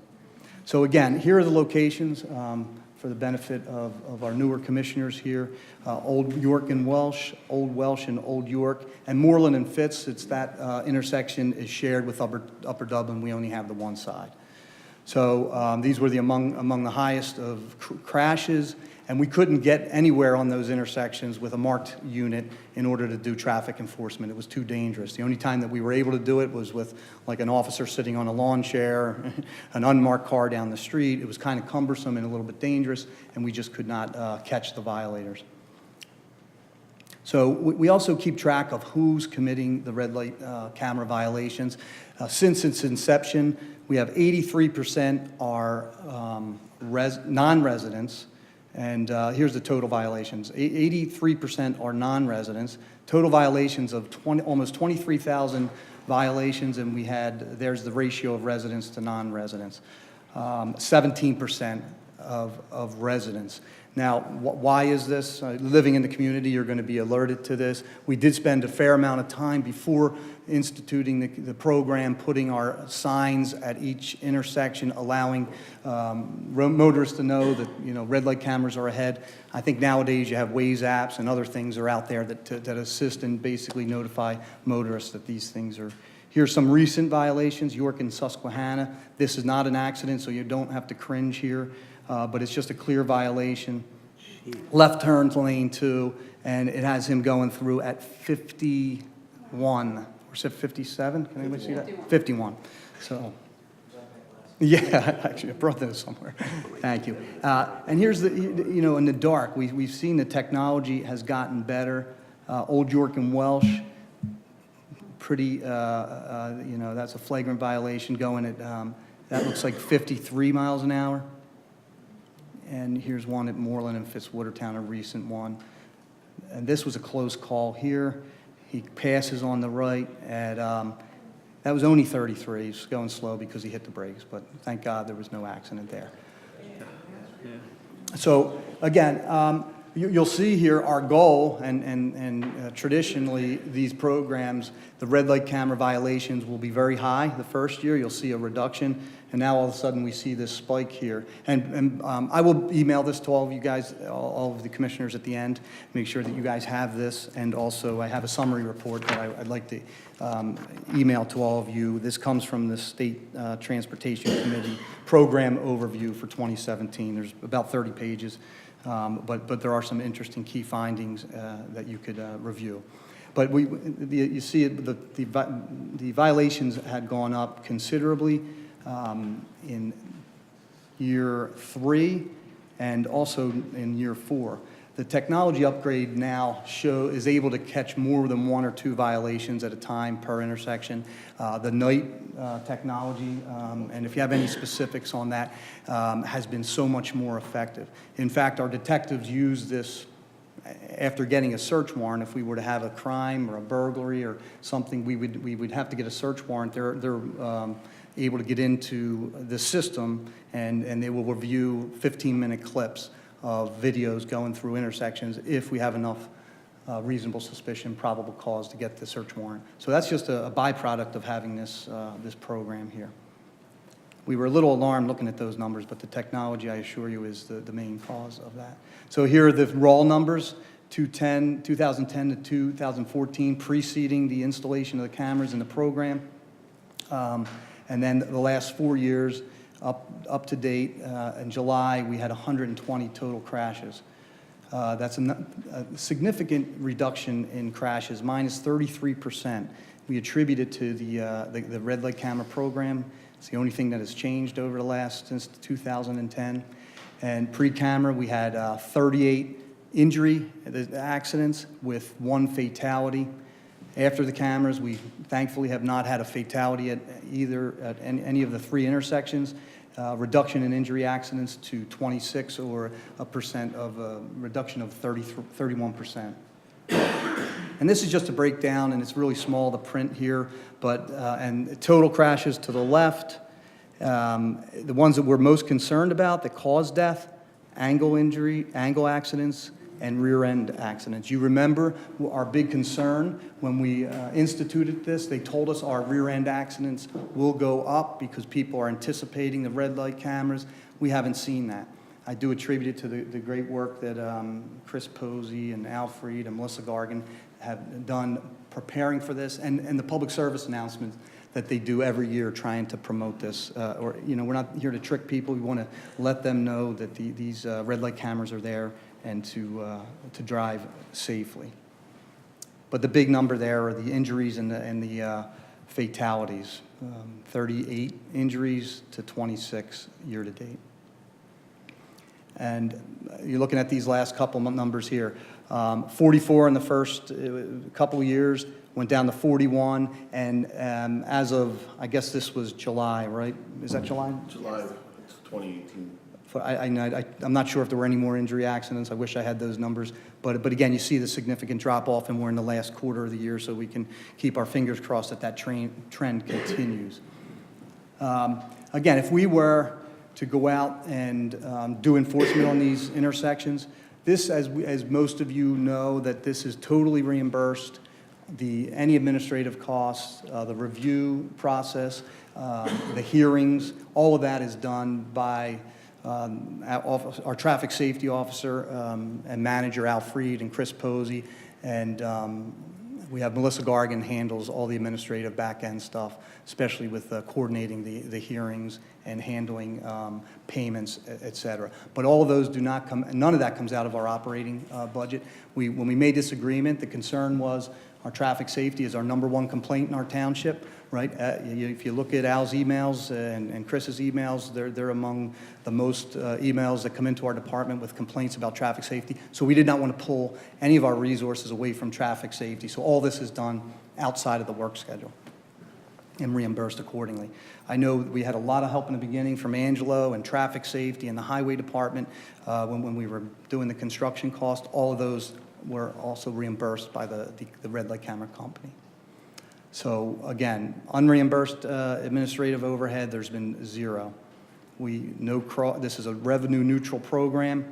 If, for example, we have a traffic safety budget, they're called TEDs, you guys, the commissioners allow us to do traffic enforcement on overtime details, and it's shared by all the patrol officers at various locations throughout the township. And if you were to do 1 4-hour enforcement at each one of these locations throughout the year, that would be $53,000.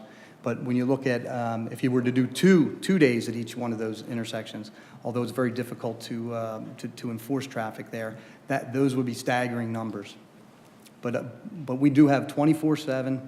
The cameras get it right all the time. People do, we treat them fairly if they have issues and they want to file for an appeal, and there's a process that we have for that. But I will tell you, that has gone very smoothly, too. We have not had many complaints at all regarding how the customer service was, how reasonable the administrators were of this program.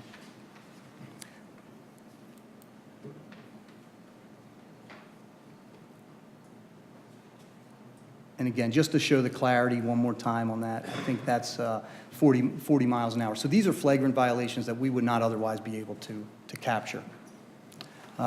So that's all I have as far as the program goes. I will tell you there were a couple conclusions that the Department of Transportation, State Transportation made. And one of their key findings was this program in Pennsylvania has been successful in improving safety by reducing the number of injuries and fatalities associated with intersection crashes. But they're looking at Philadelphia and Abington. We are the only two. They are recommending that we and other municipalities take on this project. It's not that easy if you don't have the right people and the support of the commissioners like we have had throughout this process. We know it's very controversial. We want to do our best to continue as long as the results are what we intend and we are improving safety. They point out the biggest impediment to these programs being implemented, but one of the biggest impediments is not having the support of the local elected officials to assist with that. And we have been fortunate to have that. I will send this out so you guys can read that. But before, and I'm sure you may have a question or two about this, but Alfred asked me to make sure I announce that Operation Safe Stop school bus, Operation Safe Stop will be on October 24th. So officers will be out there enforcing school bus stop violations and motorists passing bus stops. We'll put something out on our social media to remind you of that. A number of other things are going on in the police department, but as of right now, this is all I wanted to cover tonight. I have a quick question. I'm sure others do as well. The appeals, how many are we getting? And are there, because it is so clear now, are there things that, you know, somebody's hurrying to go to the hospital or something, there's an emergency, and so they blow through the red light? I mean, are there things that are kind of being found as getting people out of these violations? Yeah, and we do have an administrative judge, John Wolko. Melissa Gargan does run that. I don't have the numbers, but I can speak from when I was involved in that. We've had those. They would have to bring something just to show that they had been going to the hospital. But let me ask Officer Posey. Commissioner Schreiber, right now it's a little less than 3% of the violations issued contest. Anybody who contests and has a hearing, Melissa Gargan, weeks before, either sends an email or phone calls or both, reminding them about their hearing and also the reason for the contest. And a lot of times, like you said, it's maybe they're going to AMH, or we get some people who are sick. A lot of times when people get the violation notice, it says right on there some of the reasons why you can contest, and we do. We get people who just call us and say, hey, you know, I was going to the emergency room that night, and, you know, my daughter was sick or something like that. And usually they just send us, you know, a notice, something with that date on it from there, and they don't even have to come to the hearing. We'll take care of it right there in the office, just by a few emails, and they scan it in and something like that. So they get directions. As soon as they get the violation, they get directions how to appeal? Yes. They can call either the GATSO, the customer service there, and we have it set up in a system that even if someone sends in a letter, some people still do that. They don't email or a phone call. They'll email a letter, and as soon as GATSO receives it, they notify me. They send me a copy of it, so then I contact the person, or Melissa contacts the person. And we try to handle as many as they can without even having to come here for the hearings. But right now, it's a little less than, it's like 2.8%, I think, of the total hearings. I didn't know how much that was being utilized. Other questions from the committee first? I got Okay. So when you send out the violation Is it just photos in the violation? Do the violators have access to the? video? Everything that you just saw, the video and everything, people can see. So when you get your violation notice, you'll get pictures, and no, on the piece of paper, the pictures don't move. We do get that question. People get it, and they say, well, I'm looking at my violation notice. I'm not moving, I'm not going through the stop sign, or through the red light. They can it tells them how to go to a website, log in, they put in their PIN. They can see the same pictures that we do and that same video, and they can full screen, they can pause it, they can do it slow. They can see the exact same things that we see. Commissioner Thompson, also, if they come into the station. Can you come up to the microphone, please? If they come into the police department and they want to review the video but aren't able to, we will walk them through that. Yeah, we've had people who just don't have access, and they come in there, and we bring them up to our office and log in right there, and we'll review it. And even before the hearings, some people, again, just do not have access to the internet, and they'll come in, and Melissa has a laptop computer set up, so the people, if they come in and say, you know, I haven't been able to review it or anything, we can review it before they even come in for the hearing. They can view it outside in the lobby here. Thank you. Commissioner Spiegelman. Thank you, Commissioner Schreiber. I don't know if it's, Chris, this is a question for you or the chief, but since Census Gatso upgraded their technology, has the rest of their customer base also experienced that spike in violations over the last 2 years that we have? Is that something that we know or maybe can find out? I'm just curious if we're an outlier or if that's consistent across their customer base. I could find out, but my guess would be yes. We were the first ones 2 years ago to get the upgrades. And again, when they upgrade, they use better infrared for night vision or better radar that can detect multiple cars over multiple lanes. It doesn't cost anything. It's a software upgrade, or they'll come out here. They'll send one of their tech guys out here to revamp everything. So, and that's why you see that. It's just like, you know, you buy your laptop computer, your TV, and 6 months later, it's obsolete. They're always coming out with new stuff. And the thing with Gatso is they make their own. Some companies go to outside vendors, so they make their own cameras. All the backside stuff, the stuff you see on the internet, that's all their programs. They make the cameras, they make the housing, they make everything. So they control all that. So whenever we get that, you know, it's sent to us right away. We've had probably since the first upgrade, I think another upgrade about 6 months ago to the program. Great. Just for the record, when I buy my technology, it's already obsolete. Thank you very much, Chris. Sure. Commissioner Klein.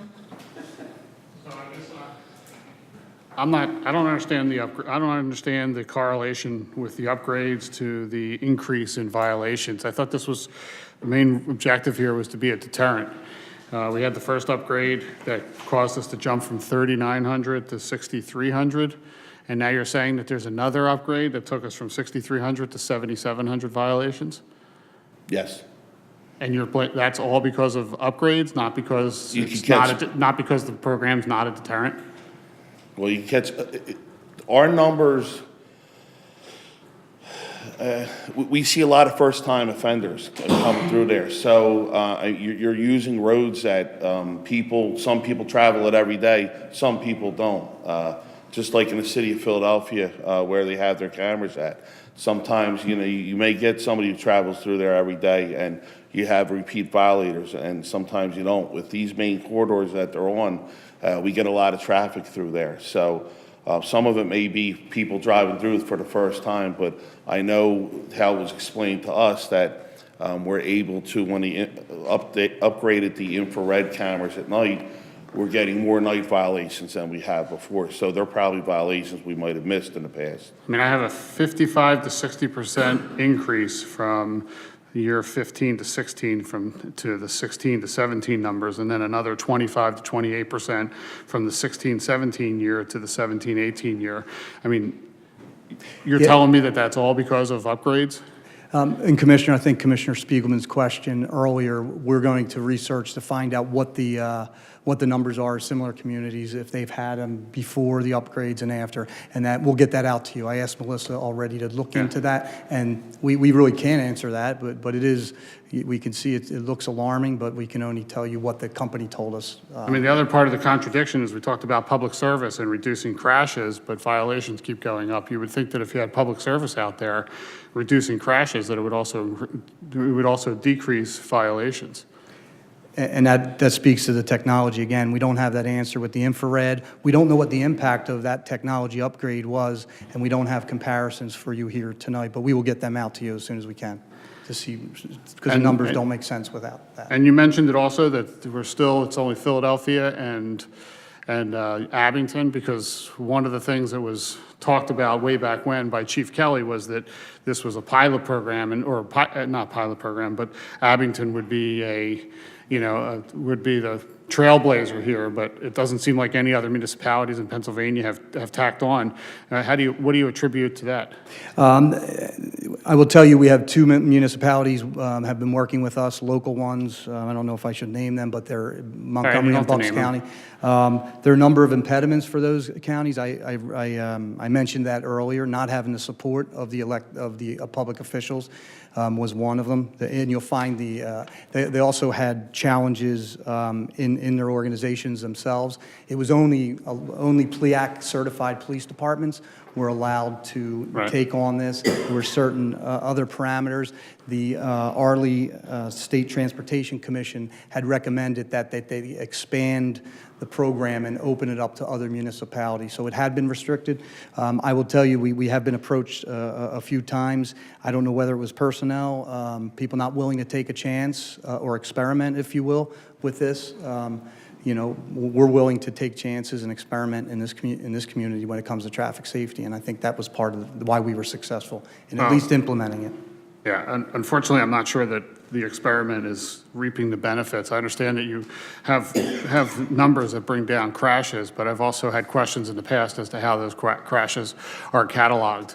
And there had been some questions as to what the determinations on those crashes, which I'm still interested in and still don't have a suitable answer. Can you go back to the slide that had the overtime? Now, The overtime here? yeah, right there. So 1 4-hour enforcement per month. So you're saying that's $53,000, almost over $10,000 an hour? Well, that would be for... That's per year, so it's... Each intersection, too, we were talking about. So 1 4-hour enforcement per month per intersection would equal that. They were the numbers. So 12 hours, so 12 hours per month? No, it was multiple officers too. So we would in Susquehanna, in the past, we would have to have 5 officers, a spotter and one in each direction, because there's no way to sit and cut across 4 lanes of traffic to go after a violator. So you'd have to have a spotter at the intersection, and you have to have an officer each direction, and then call out that vehicle that went through the light, and then have that officer in that direction stop them. Yeah, can we get more details on how you came to that number? Because it seems elevated, but I'm not sure I have all the information just based on the first line that says 1 4-hour enforcement per month. So. Okay, we'll provide that to you, and it's cumbersome to even try to do enforcement there. So what Officer Posey explained was interesting. That's 1 4-hour detail per month. Right, for each 12 months of the year. Yeah, for 1 4-hour detail per month for each 12 months of the year. I think the commissioner understood that. It's just multiple officers there. Right, but that's part of it. So it's not just 12 hours, could be for that month, it could be 24 hours. If you have 4, it doesn't matter. I'd like to understand the breakout. I don't really want to get into it right now. And again, the hourly rate and all that, so you can see that. When is our contract up with GATSO? Another 2 years? I think another 2 years from now. And can we terminate that early? You know what? I don't know if you can. I don't think we can. I thought we were locked in for the 2 years. I'll have to read the contract. I mean, from the very beginning, and I know the enforcement of some of these intersections is not easy, but if you ask anybody, the deterrent is, the main deterrent in giving violations is the points that people get, not the $100. I don't know what, I don't know what the. I would respond to that. disagree, because we get a lot of people, especially those from other municipalities who get citations and tell us that $100 is a lot.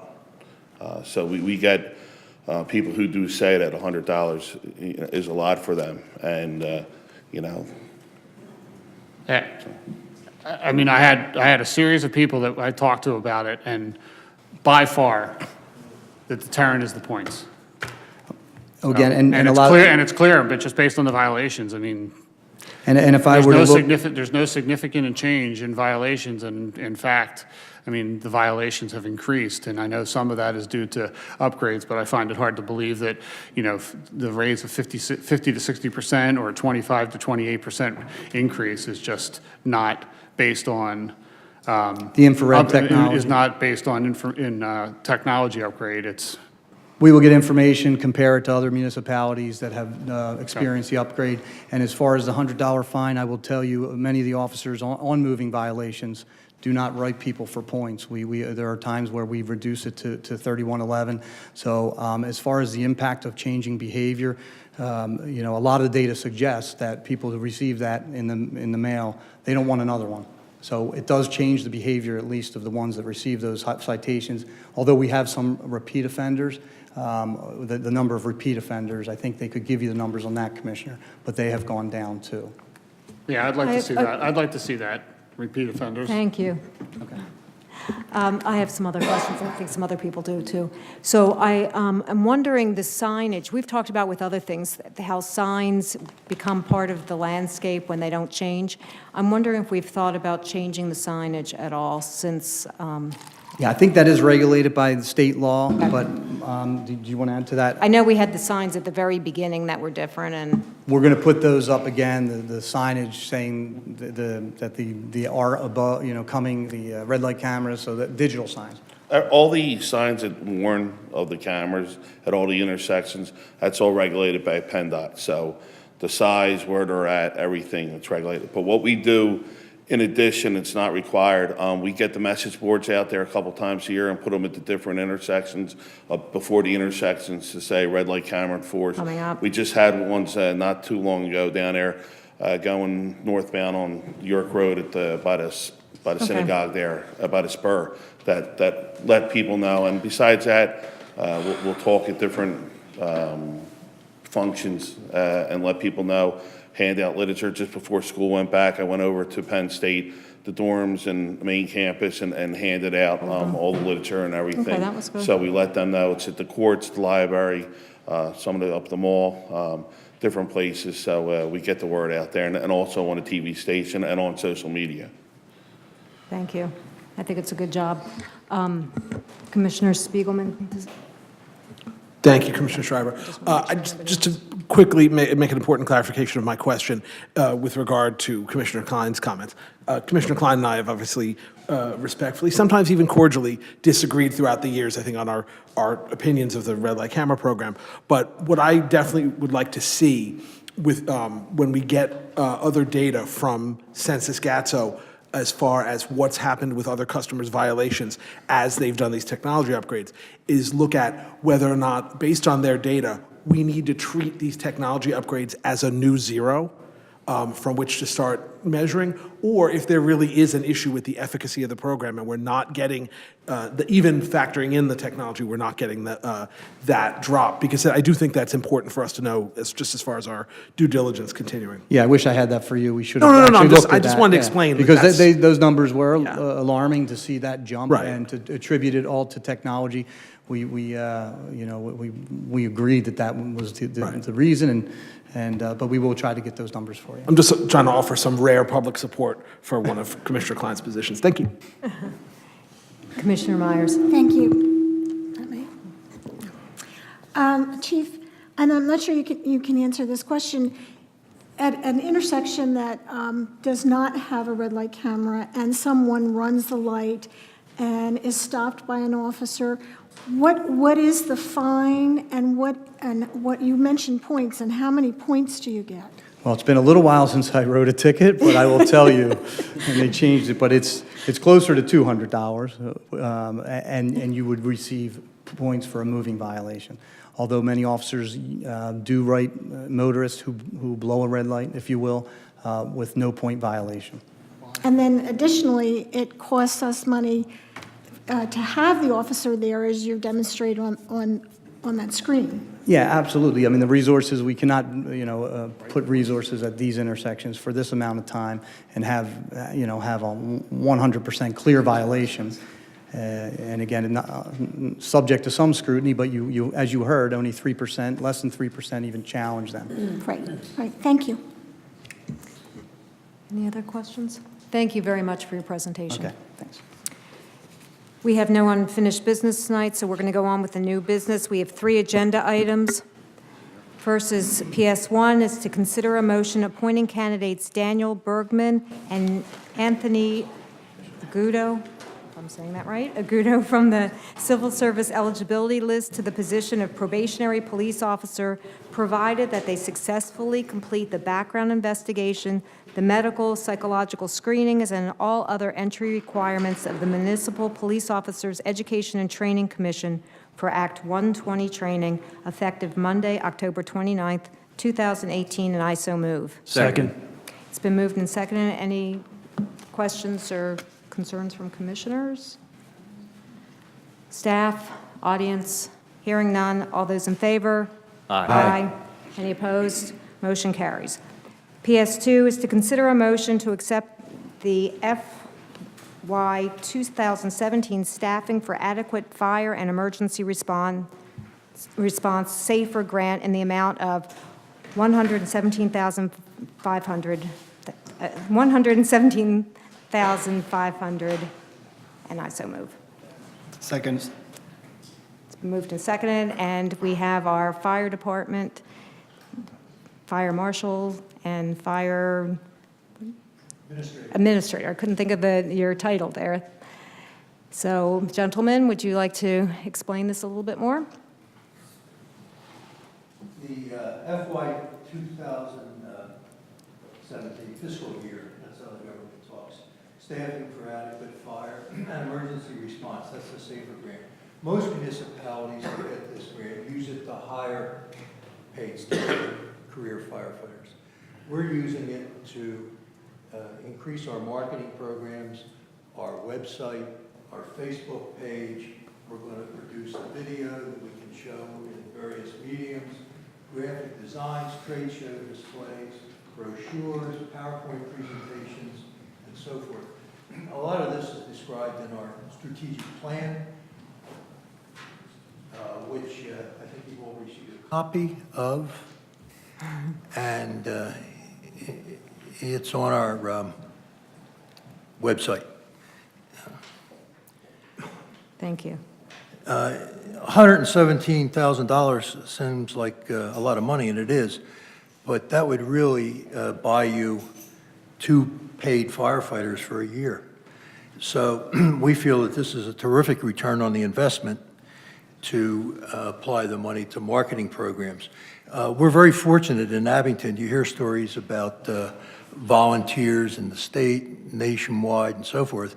Our membership has remained stable for years. It's still stable, but we're always looking for new members, new opportunities. So this grant will help us do that. It's a 4-year grant. That's pretty much the story. Thank you. Thanks for the explanation. Any questions? Commissioners, yes. Commissioner Thompson. I just want to confirm. So this right here, it says there's no matching funds for this. So this SAFER is, grants do not have matching funds. correct. So this is at no cost to the taxpayers then, or local taxpayers. Okay. Correct. Okay. Thank you. Okay. And then how has recruitment been? Are you seeing a drop off or of volunteers? As I mentioned, our membership is stable. We track it every month. And as I sit here tonight, it's at 216 active members, and I'm aware of at least 2 in the pipeline. And that has remained stable for years. And we're very fortunate. You know, they come and they go, they get active, they deactivate and so forth. But we've been averaging, and it's just that, about 1 new member a month. So it's like 12 new members a year. And you see that reflected in that Firefighter One program we run every year. So Is to that answer getting- your question, yes, I mean, I'm satisfied, but you can't not pay attention to this. And, you know, as you know, the technology is changing all the time, and this will help us reach out to, you know, the various candidates with the latest technology. Any other questions, commissioners? Staff or audience? Hearing none, all those in favor? Aye. Any opposed? Motion carries. And then PS3, I believe, is also for the two of you. Consider a motion to enter into an agreement with ESO Solutions to provide software support to the Fire Marshal's Office and authorize the Township Manager to execute said agreement, and I so move. Second. It's been moved and seconded. Any explanation? Yes. Little background, Commissioner, thank you. Since 2006, our office has used Firehouse software as our platform for our inspection programs. We maintain data on our inspections, whether it be permits or annual safety inspections. We also do our risk assessment and building occupancies through the software. In the last 2 years, I did an evaluation trying to look for more efficiencies.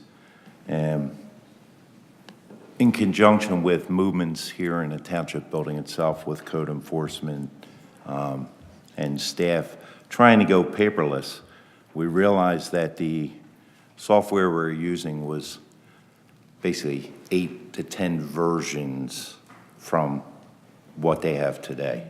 It wouldn't allow us to go mobile, wouldn't capture signatures. In February of 2017, I actually went out and started pricing. We put it on hold a little bit with some of the work that Nathan and Tara have been doing here in the building.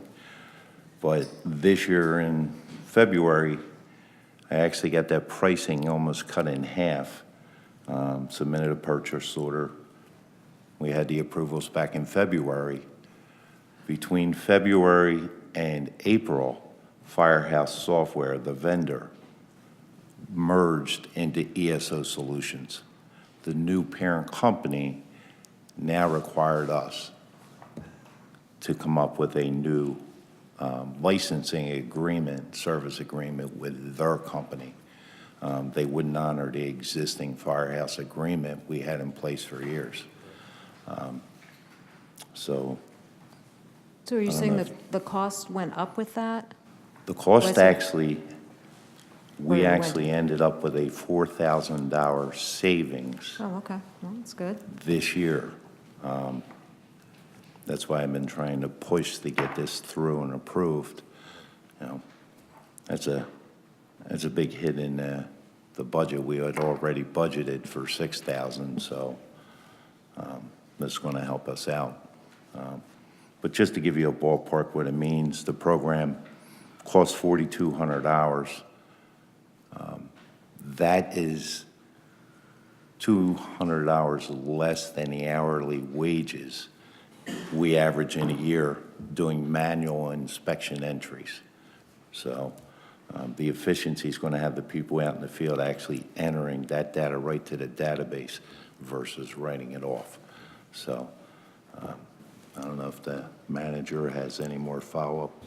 No, I think you covered it all. I think it's very simple. It's a new agreement. It's in front of you. I think the fire marshal did a great job of getting the number down and created an efficiency. There's nothing more to say.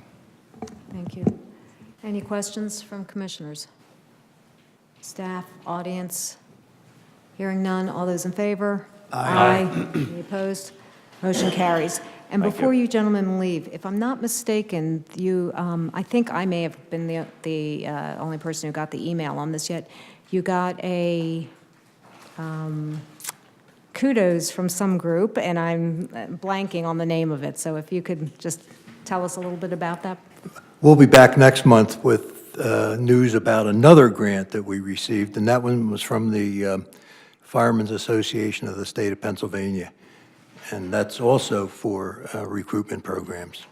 Now, incidentally, I think we all know that next week is Fire Prevention Week, and the fire companies, the 5 stations, have all planned open houses, and many of you attend these events, so we're looking forward to that. So it's every night. You've seen the schedule, and next week's Fire Prevention Week.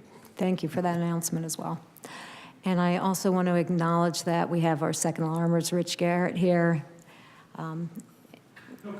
Okay, everybody knows you're here, though, so that's a good thing. And thank you for turning your report in, though. Thank you.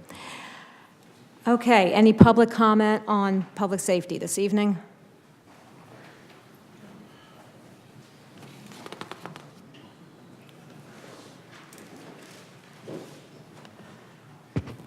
Laura Lehman, 1431 Bryant Lane. First of all, when we have a presentation like red light camera presentation, would very much appreciate if you would recognize that we have citizens here who might also like to ask questions and clarify things. And if we took the time to come to the meeting, we would very much appreciate being allowed to do that. So I did have some questions about the red light camera issue, and one of them, maybe Chief Malloy can tell me, when we see they pick out a few for us to look at. They're always the ones that are going through at breakneck speed, and we all gasp. I'm wondering if we could get a presentation where the ones that have the least obtrusive violation. That was one of our concerns when it first went in, is that people that, sort of roll over the line and are in the intersection actually, but not in any dangerous spot, that they actually would be funding this. And so, I mean, we could kind of put that to rest if we could see in the presentation some of the least obtrusive violations and those ones that also got charged. The other thing is, I wonder, and I agree that there's something wrong with we said initially, when you reduce the number of violations, you reduce the number of crashes. So something is not right there. If we're really if we're really increasing the violations and the crashes are reducing, there's a lot more to know, but you all did cover that. The other question that I have is the Wawa intersection, which, one prominent attorney said is a big mess, as other residents were trying to get such an intersection. And I wonder what the statistics are on that, and if they have them, and if they have them tonight, perhaps we could hear them when I'm finished my speaking time. And then the other thing that I wanted to address is, if you look at the last 2 meetings, okay, the frustration of trying to get across some points to you apparently came across as very funny, and you giggled like a 7th grader at the end at my frustration. And if you'd like to look at it, I have the minutes written down, but you never answer any emails. So my concern is, Commissioner Schreiber, as the head of public safety, for many years now, you know the residents that were the most in danger in this township, and you ignored all of the pleas that we had to talk about this openly, to discuss the things that needed to be discussed. And you are one of the commissioners who will not give answers here. You say thank you for your comments when people say something really that requires an answer. And that's what we need to change in this township, in our government as a whole. We can see it playing out on the national level and how absurd it is. But we certainly shouldn't have it playing out here, where you are our neighbors and you live in our community, and those were your neighbors that were being hurt by you not addressing those issues. So, and you're frowning as though you don't know what they are, but you're the one who will not put 5 minutes together to know what they are, to hear them. Thank you for your time. Yeah. Your time is up.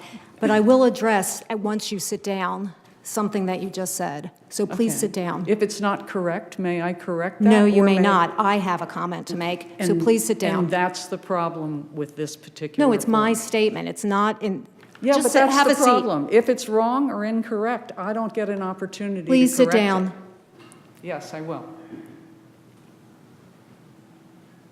So in answer to what you just said, I always answer my emails, except for the automatic ones that come back to you because you go through my website instead of emailing me directly, and we know that the email...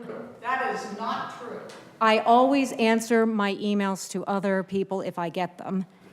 Yours are continually asking the same question. So going back several years, I'm just going to say this out. You asked me to have a meeting. I said I would if you would tell me what it was about so I could have the proper people there at the meeting. You refused to answer that. We went through it a second time with Commissioner Luker, also on the emails. You again refused to say who it was, what it was about, so that we could have the proper staff member people. Forum, what it was about. You knew what it was about even from the public forum. So I am just answering a question. You are not on the microphone. You are not answering. I am saying exactly what happened.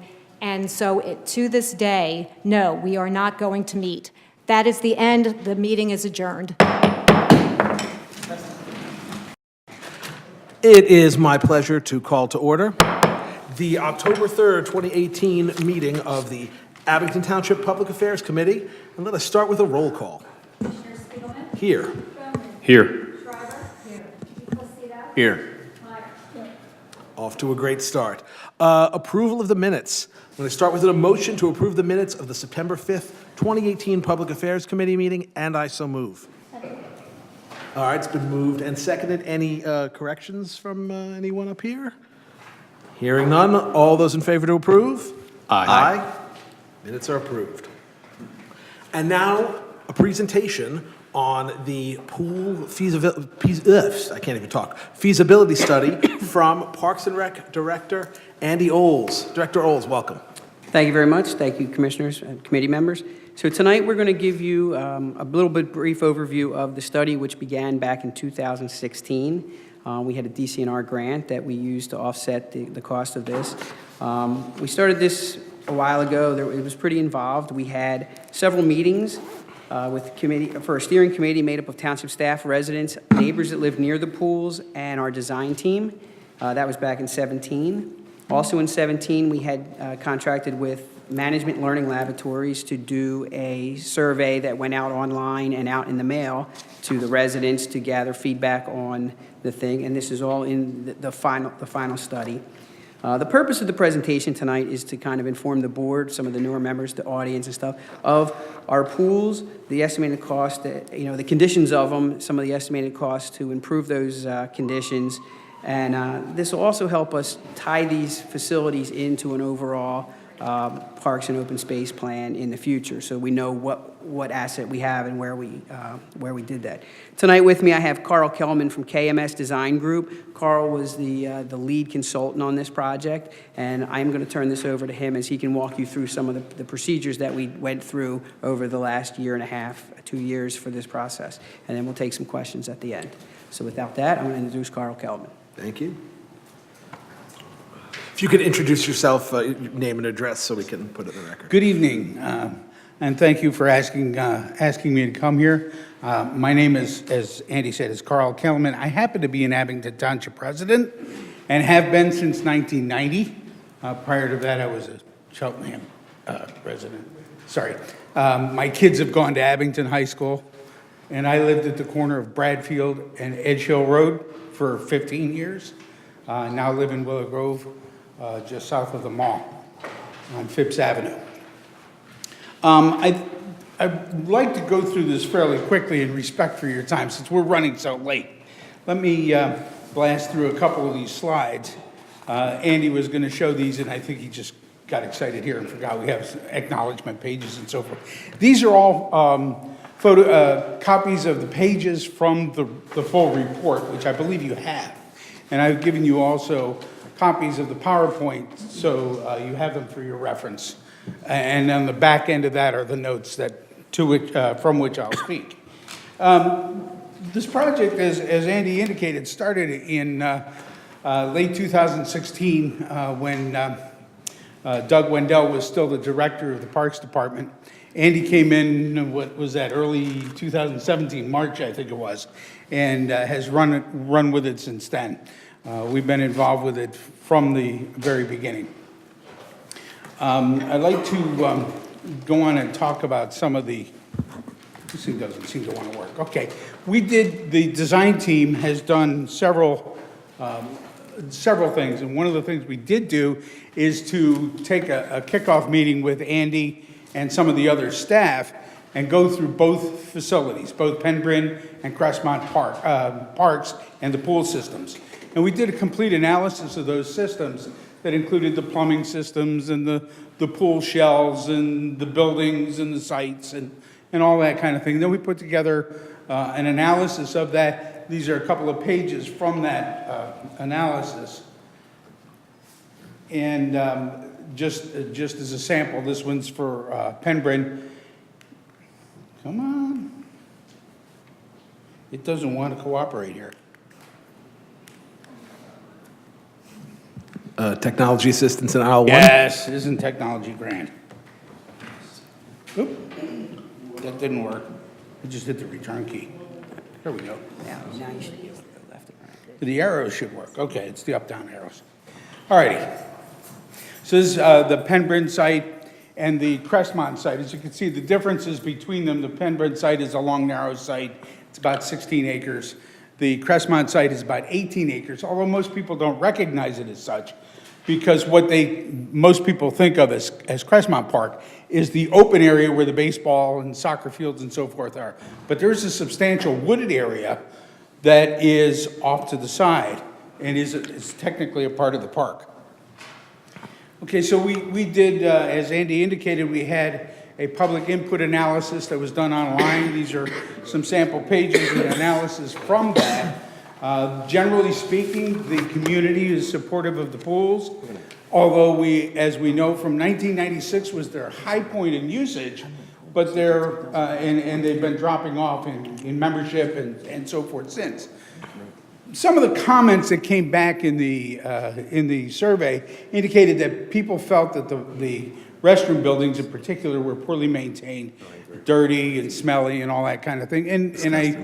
Andy and I have talked about this more than once. They do their darndest with these things, but the facilities are nearly 50 years old. I mean, we just have to accept and understand that.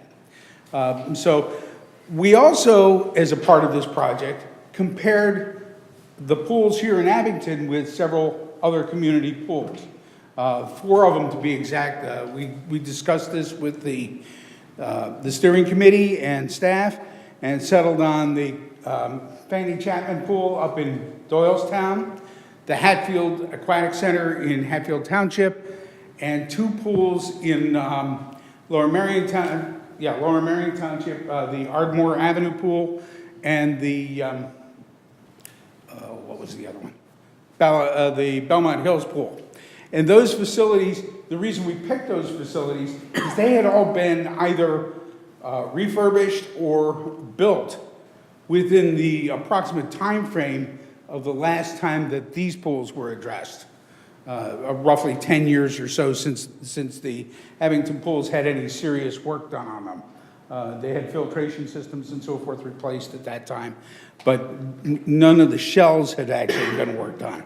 These other facilities, we wanted to look at this because one of the initial thoughts was whether or not we should try to repair the pools, patch them back together and go on, or whether we should nuke them and start over, or just let them go the way they are and continue to operate them and put them together with whatever necessary maintenance we needed to do. And as it turns out, by the time all the smoke clears, we decided with the steering committee that it was going to be more cost effective to actually demolish the pools, and build new ones from scratch. And the rationale for that is in multiple things. One of the things is that when we did the analysis of the pools, the filtration systems are out of date, the plumbing systems are out of date, the drains are not compliant with current regulations. There's a regulation that was put into effect in early 2000s called the Virginia Grant-Baker Act, and that was because somebody was sucked down on a drain in a pool that was draining and drowned. So now you have to have 2 drains separated by a certain amount so that cannot happen. Well, our pools don't have those. So that means you have to cut the bottom of the pool apart and install an entire new plumbing system in order to make that work. Additionally, I've forgotten which pool it is over at Penbryn. I think it's the big pool at Penbryn, leaks about 10,000 gallons of water a day. Needless to say, that's an expense that we don't need to deal with if we can help it. So that means that pool has to be cut apart and put back together. So every time we make a cut in the shell, that means that there's a potential for a leak. And so we've decided that doesn't make a whole lot of sense, because at the end of the day, you've got part of a pool that's 50 years old and part of a pool that's new. And you'd have the same condition with the buildings, which are not ADA compliant. Doors are too narrow. There aren't handlebars and grabs for the toilets and rest facilities. The ladies' rooms the changing rooms are undersized, and there's little or no privacy. And so all this kind of stuff is playing into this, and it just made a whole lot more sense to just go ahead and suggest that. So that's what we've done. We've looked at it, and I know when we get down to the end here, you're going to want to know what the dollars and cents are. That's what it all comes down to. So Yes.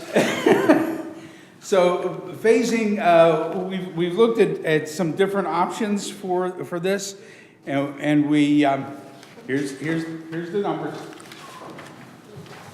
This we did this estimate in 2 ways. One is we did an estimate of what we think it'll cost us to repair and bring the sites into compliance with ADA, health codes, and other codes.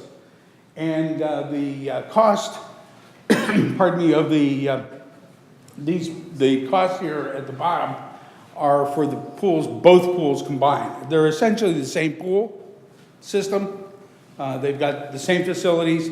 There's minor differences in grading and stuff. We know that Penbryn has some issues with slopes, but Crestmont has some different issues. So they sort of balance each other out. But we figure it's roughly between $5 and $6.5 million to repair the 2 pools.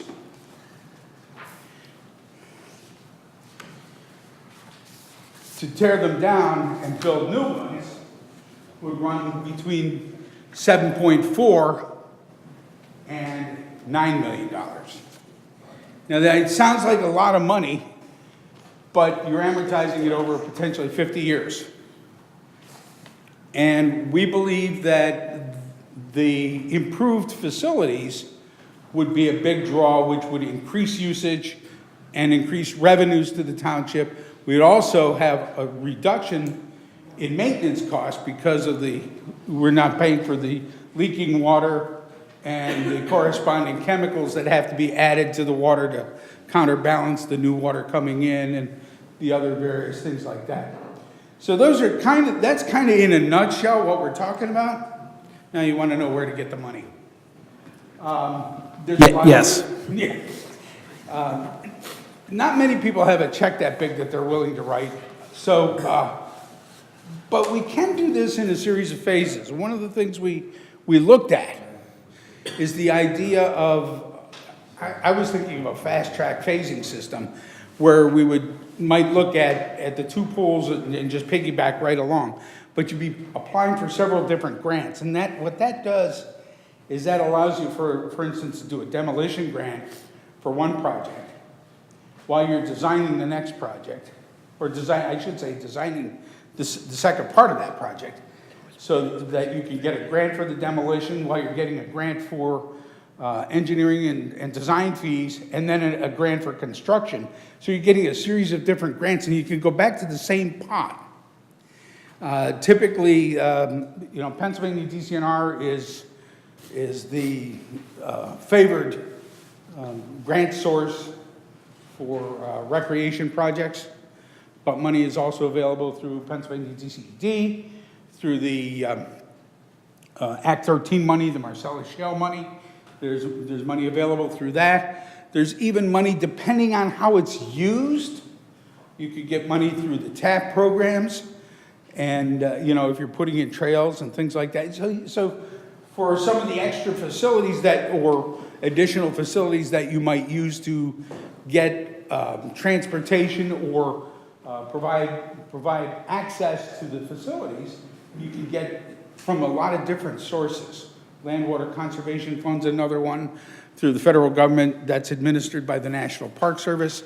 And that actually is a dedicated funding source, although we have to wait and see because that's going to expire soon. So we're waiting for a reboot on that thing. But that doesn't cost any taxpayers any money, which is kind of interesting. That comes from offshore oil lease money.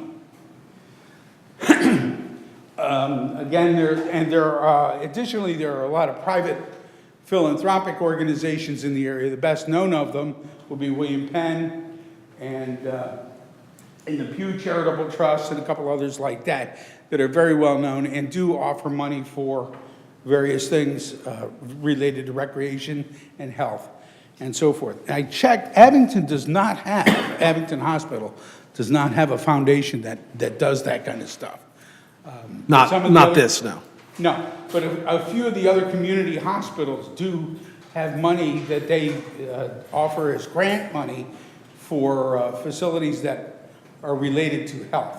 Recreation, trails, for instance. We've used money for trails from Pottstown Health and Wellness and some other community organizations such as that. So I've greatly abbreviated what I was going to say. I think I'll open it up to any questions if you have any. Otherwise, I think I'm finished. Thank you very much, Mr. Kellerman. Actually, this is completely consistent with previous notes and iterations of this report that I've seen. So really what we're talking about is our pools hit their peak presumed peak popularity and actual peak inflation-adjusted revenue at the halfway point of their current lives. You said 1996, right? So that's basically give or take. Yeah. And right now they're pretty much I'm acutely aware. And there's obviously, I do like how you laid it out, that there's a way to do this where, in theory, we don't have a summer with no pools, where it's possible to stagger this so that there's not a summer where there are no township pools whatsoever. I'm going to go ahead and open this up to any questions, but this is very clear. I really appreciate this. Commissioner Bowman? I don't have any questions, but I'm in favor of redoing the pools, and I know it costs money, and certainly I'm in favor of, applying for grants, but I think this is something that the commissioners have generally expressed an interest in upgrading parks and recreation, and this is one good area to start with, so that's all. Thanks. Indeed. Big revenue potential, too. Any other? Commissioner Gillespie? Thank you. That very good presentation. Thank you. I do agree. These pools have been great for the families, the children, and I just know that in my area, people are going now to private clubs, and I know Pembroke would be what services, or they go to Crestmont, and it's further, but it's a little bit newer. I'm not sure how many years, but it's a little bit newer, so I think it's we really do need it. I've heard the same from my constituents as well. Thank you, Commissioner Gillespie. Commissioner Thompson. Thank you. I did read the report, and I do fully support the notion of replacing the pools. Over the summer, this being my first summer in the commissioner's seat in Ward 6, I did field a lot of complaints from our residents regarding the condition of the current pool, and it's time. Just out of curiosity, also over in Ward 6, we have Manor Swim Club and a couple other options. Have you looked at the fee structures that they offer versus? They are in the full report, yes. Okay. All right. Thank you. And that's it. Yeah, we compared the the fee structures of all of the pools that we studied, plus some others in the area. Okay. One of the things that we noted that Cheltenham does not permit non-township residents in their pools, where Abington does. But we charge Yes, like you have day- a- You charge a day different pass. fee, yes, there's a different Yeah, fee structure. correct. Okay, Yeah, non-residents pay more. okay. And just, And that's typical. and one other question for you, Mr. Manfredi. The Pembroke's leaking 10,000 gallons of water per day. Where's that water coming from? Mr. Olds? So I think it's Crestmont Pool. I have to double check, I don't remember. But that's not an easy question. It could be coming from the return lines, the floor drains, the But where's the gutters. actual water supplying the pool? Are we paying for that from Aqua? Public water. Public water. So, and I can double check those numbers just to be sure, but with pools of that age, like we said before, you could be leaking from the shells, you could be leaking from the return drain. I mean, they're the hardest ones to find, especially floor drains. But that, and then also talking about our pools, we are seeing an increase of a lot of newer facilities. I mean, we're looking farther down. We're going to have the Y, the Upper Moreland, whatever. Willow Grove Y, yeah. Willow Grove Y, Lifetime Fitness, and all these other facilities that are opening up, which, they have the climbing walls, the different aspects and stuff like that we don't. We have pools that have really served their community well. I mean, I've been around pools a long time, and these have lasted very long, and a lot of it is how, being the filtration systems being maintained. But we are getting a competition from all these other groups, and even if only a couple people go to each, it dilutes, it dilutes, and we want to try to keep our residents here where we can offer them a service here in the community where you have a family pool that doesn't become just a water park per se to every outsider. Well, it's also just more cost-effective. I mean, Lifetime Fitness, the fees there are astronomical, but this is a good option for us to offer our residents. It's obviously more family-oriented And as if you well. look at the history, this is where most residents' kids have learned to swim. They've started there, they were on the swim teams, they've become lifeguards there. I mean, it's a lifetime thing where every community that has pools, families have an attachment to them for a long time. And that's something that you want because it does say something good about your township. Obviously, there's no one around that we can ask from, when these pools were built, which is like around the time I was born, how long they were expected to last then. But what are we looking at for what we're talking about, brand new pools, complete reconstruction? What would be the expected lifetime of a completely modern pool facility built today or in a year or two? I would think 40 to 50 years would be a Good. reasonable expectation. Good. That's good. Any other questions? Commissioner Myers. I think we all agree that you've been putting Band-Aids on both pools for a very long time. Without reading everything that you gave us, but looking at your notes, you don't suggest that we demolish both pools and build one state-of-the-art facility? We did discuss that in the steering committee, and there was a lot of pushback. So Shall we say? we talked about that. That did come up, and in working in the township and seeing it, there is a lot of attachment to each pool in the township. I mean, it's amazing that people go to that pool, and both pools have. It would be hard to make one big development just because where they're located. The geography doesn't necessarily, like Pembroke, you're landlocked. You can't do much more with that. Crestmont, you have a little bit more space, so you couldn't shut down two and make one really big one without losing something else. You could, I think you would get pushed, if you shut down one and only had one, how is that gonna play out in the township? But we did discuss it and, thought about, do we go down to one pool or not? And that would be more of a, when we do this open space, that would be something that we may look into further. So no four-story year-round indoor water park? Sorry, Commissioner Myers. Commissioner Gillespie. Yeah, my only thought on that is parking. Then you'd need a parking garage because just at both the pools, the parking gets kind of crazy, so. Right, I mean, and so there's plus and minuses to Right. doing that. We would probably not want an indoor water park. No, I just meant the other pool, just one pool. Manager Manfredi, you would like to be recognized. I recognize you. Do I look familiar? I've seen you. The timing of this coming in now, in advance of the budget presentation, is directly related to your top priority as a commission in your goal setting to study parks and recreation facilities, all of our properties, to determine what improvements should be made from the pools to the ball fields, parking lots, buildings, every aspect of it. And as you know, as a result of that being your top-ranked priority, in the budget will be money to study that. So this will be a component, this will be given when we go out for RFP as a component to be studied with all parks for what should be done. And it may very well be that when you look at all facilities and what the options are at every location, that going back and looking at one might still be an alternative. So ball fields, every aspect, soccer fields.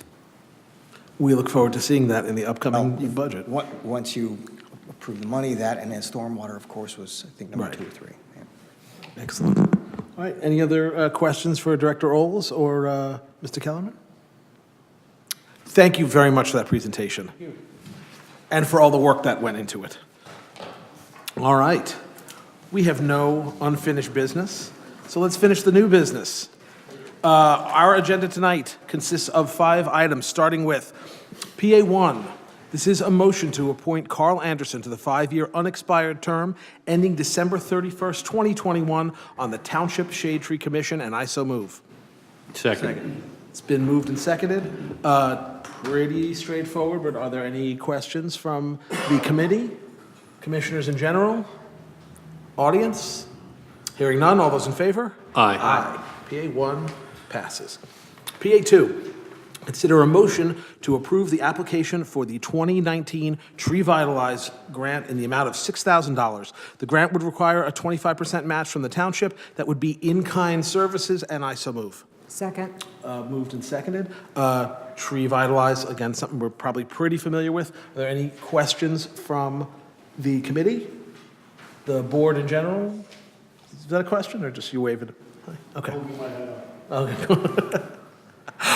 And the audience? All right, hearing none, let us vote. All in favor? Aye. Aye. PA2 passes. PA4, consider a motion to advertise for requests for proposals from experienced and qualified planning consultants in the design, planning, and implementation of the town's CDBG and home programs. The services shall be performed for the next 3 years, assuming federal funds are appropriated and allocated for fiscal year 2018 through fiscal year 2020, and I so move. Second. It's been moved and seconded. Director Strother, is there anything you want to say about this? Again, fairly well-trodden ground, but for those who might not be familiar. Thank you, Commissioner. Members of the committee, we're at the end of the contract period with a current consultant, and we're getting ready to begin our 5-year consolidated plan.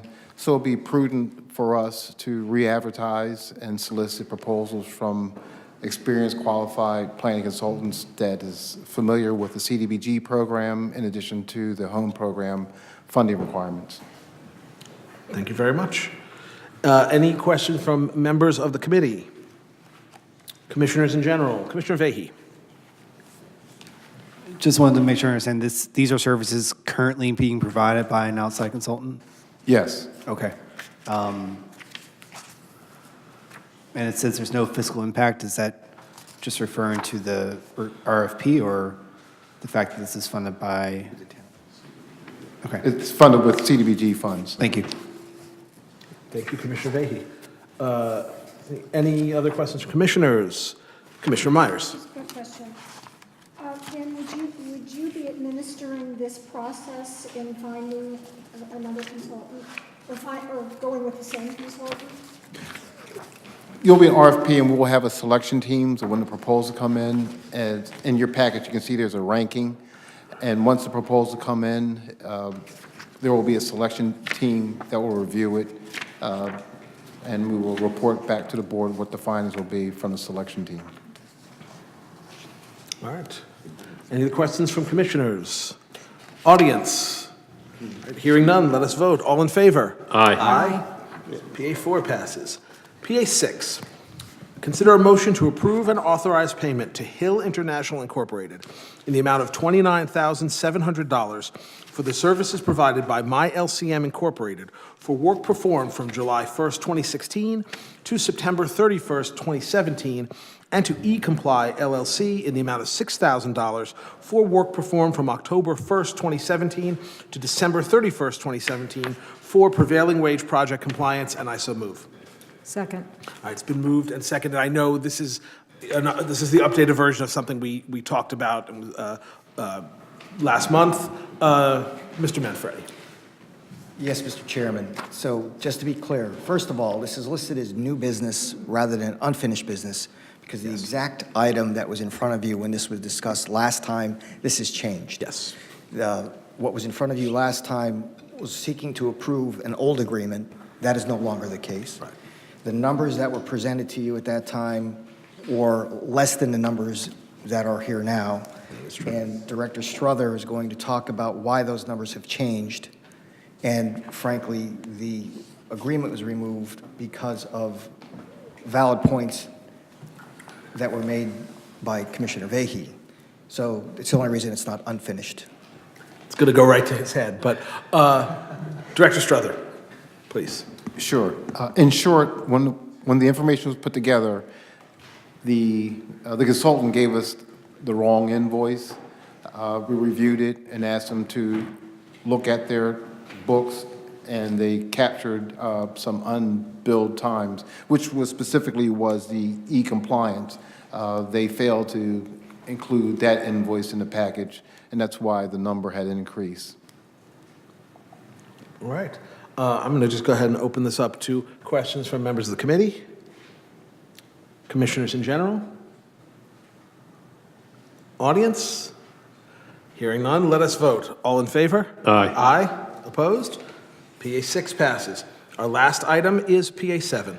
Consider a motion to approve the transfer of $8,282 from account number 07-01-500-7526 and $1,088 from account number 07-01-500-7505 to account number 07-01-500-7530 for the Township of Abington's 2019 calendar, and to approve the selection of the Homer Group at an amount of $18,820 for the printing of 22,000 calendars, and Red Sky Marketing Group in the amount of $2,250.79 for the sorting and mailing of the calendars to resident homes, and I so move. Second. It's been moved and seconded. Hope everybody got those account numbers because I'm not repeating them. Pretty straightforward. These are calendar expenses. I'm going to just go ahead and, unless, Mr. Manfredi, unless there's something specific you want to say, I'm going to just go ahead and open up to questions from the committee. Commissioner Schreiber. This isn't really a question, it's more of a statement. So, because I had residents, so just for the TV cameras here, the next calendar that comes out will be a calendar year, and it will be a full year, because I know a lot of people are wondering why we got a partial year, so I don't know if you want to Correct. mention anything about that. And it will be out in time for January. But we have to get it ready before November, because if we don't get it to the Postal Service prior to their holiday rushes, it won't get to the people by the end of the year. All right. Any other questions from Not Commissioner, a or question. comments from Commissioner Myers? I think going to the calendar year is a great idea. I think people were confused from the beginning on that. Never really understood why, but we all accepted it. So I think this is a great idea to go to the calendar year. And the most important thing is getting that calendar out in time, because as we found, when it's just even a little bit late, people really panic, which is, and it's a sign in another way that people really use their calendars, and that's a good thing. That is true. And you all, again, as last year, will send out a PDF version of it so you can all look at it, provide comments, check things on it. And it's going to be perfect. You heard it here first. Any other questions or comments from commissioners? Audience? Hearing none, all those in favor? Aye. PA7 passes. That concludes our formal agenda, and now we'll open up the floor to public comments in the realm or purview of public affairs. Commissioner Zappone. I'm looking at this sheet and I'm looking at my book, and I see one line item here has been stricken. Two items actually were removed. Oh, okay, yeah. And it's the R's in the elevator, not the elevator, the wheelchair. Why was that stricken out of here when I have quite a few senior groups that go into that building during the week?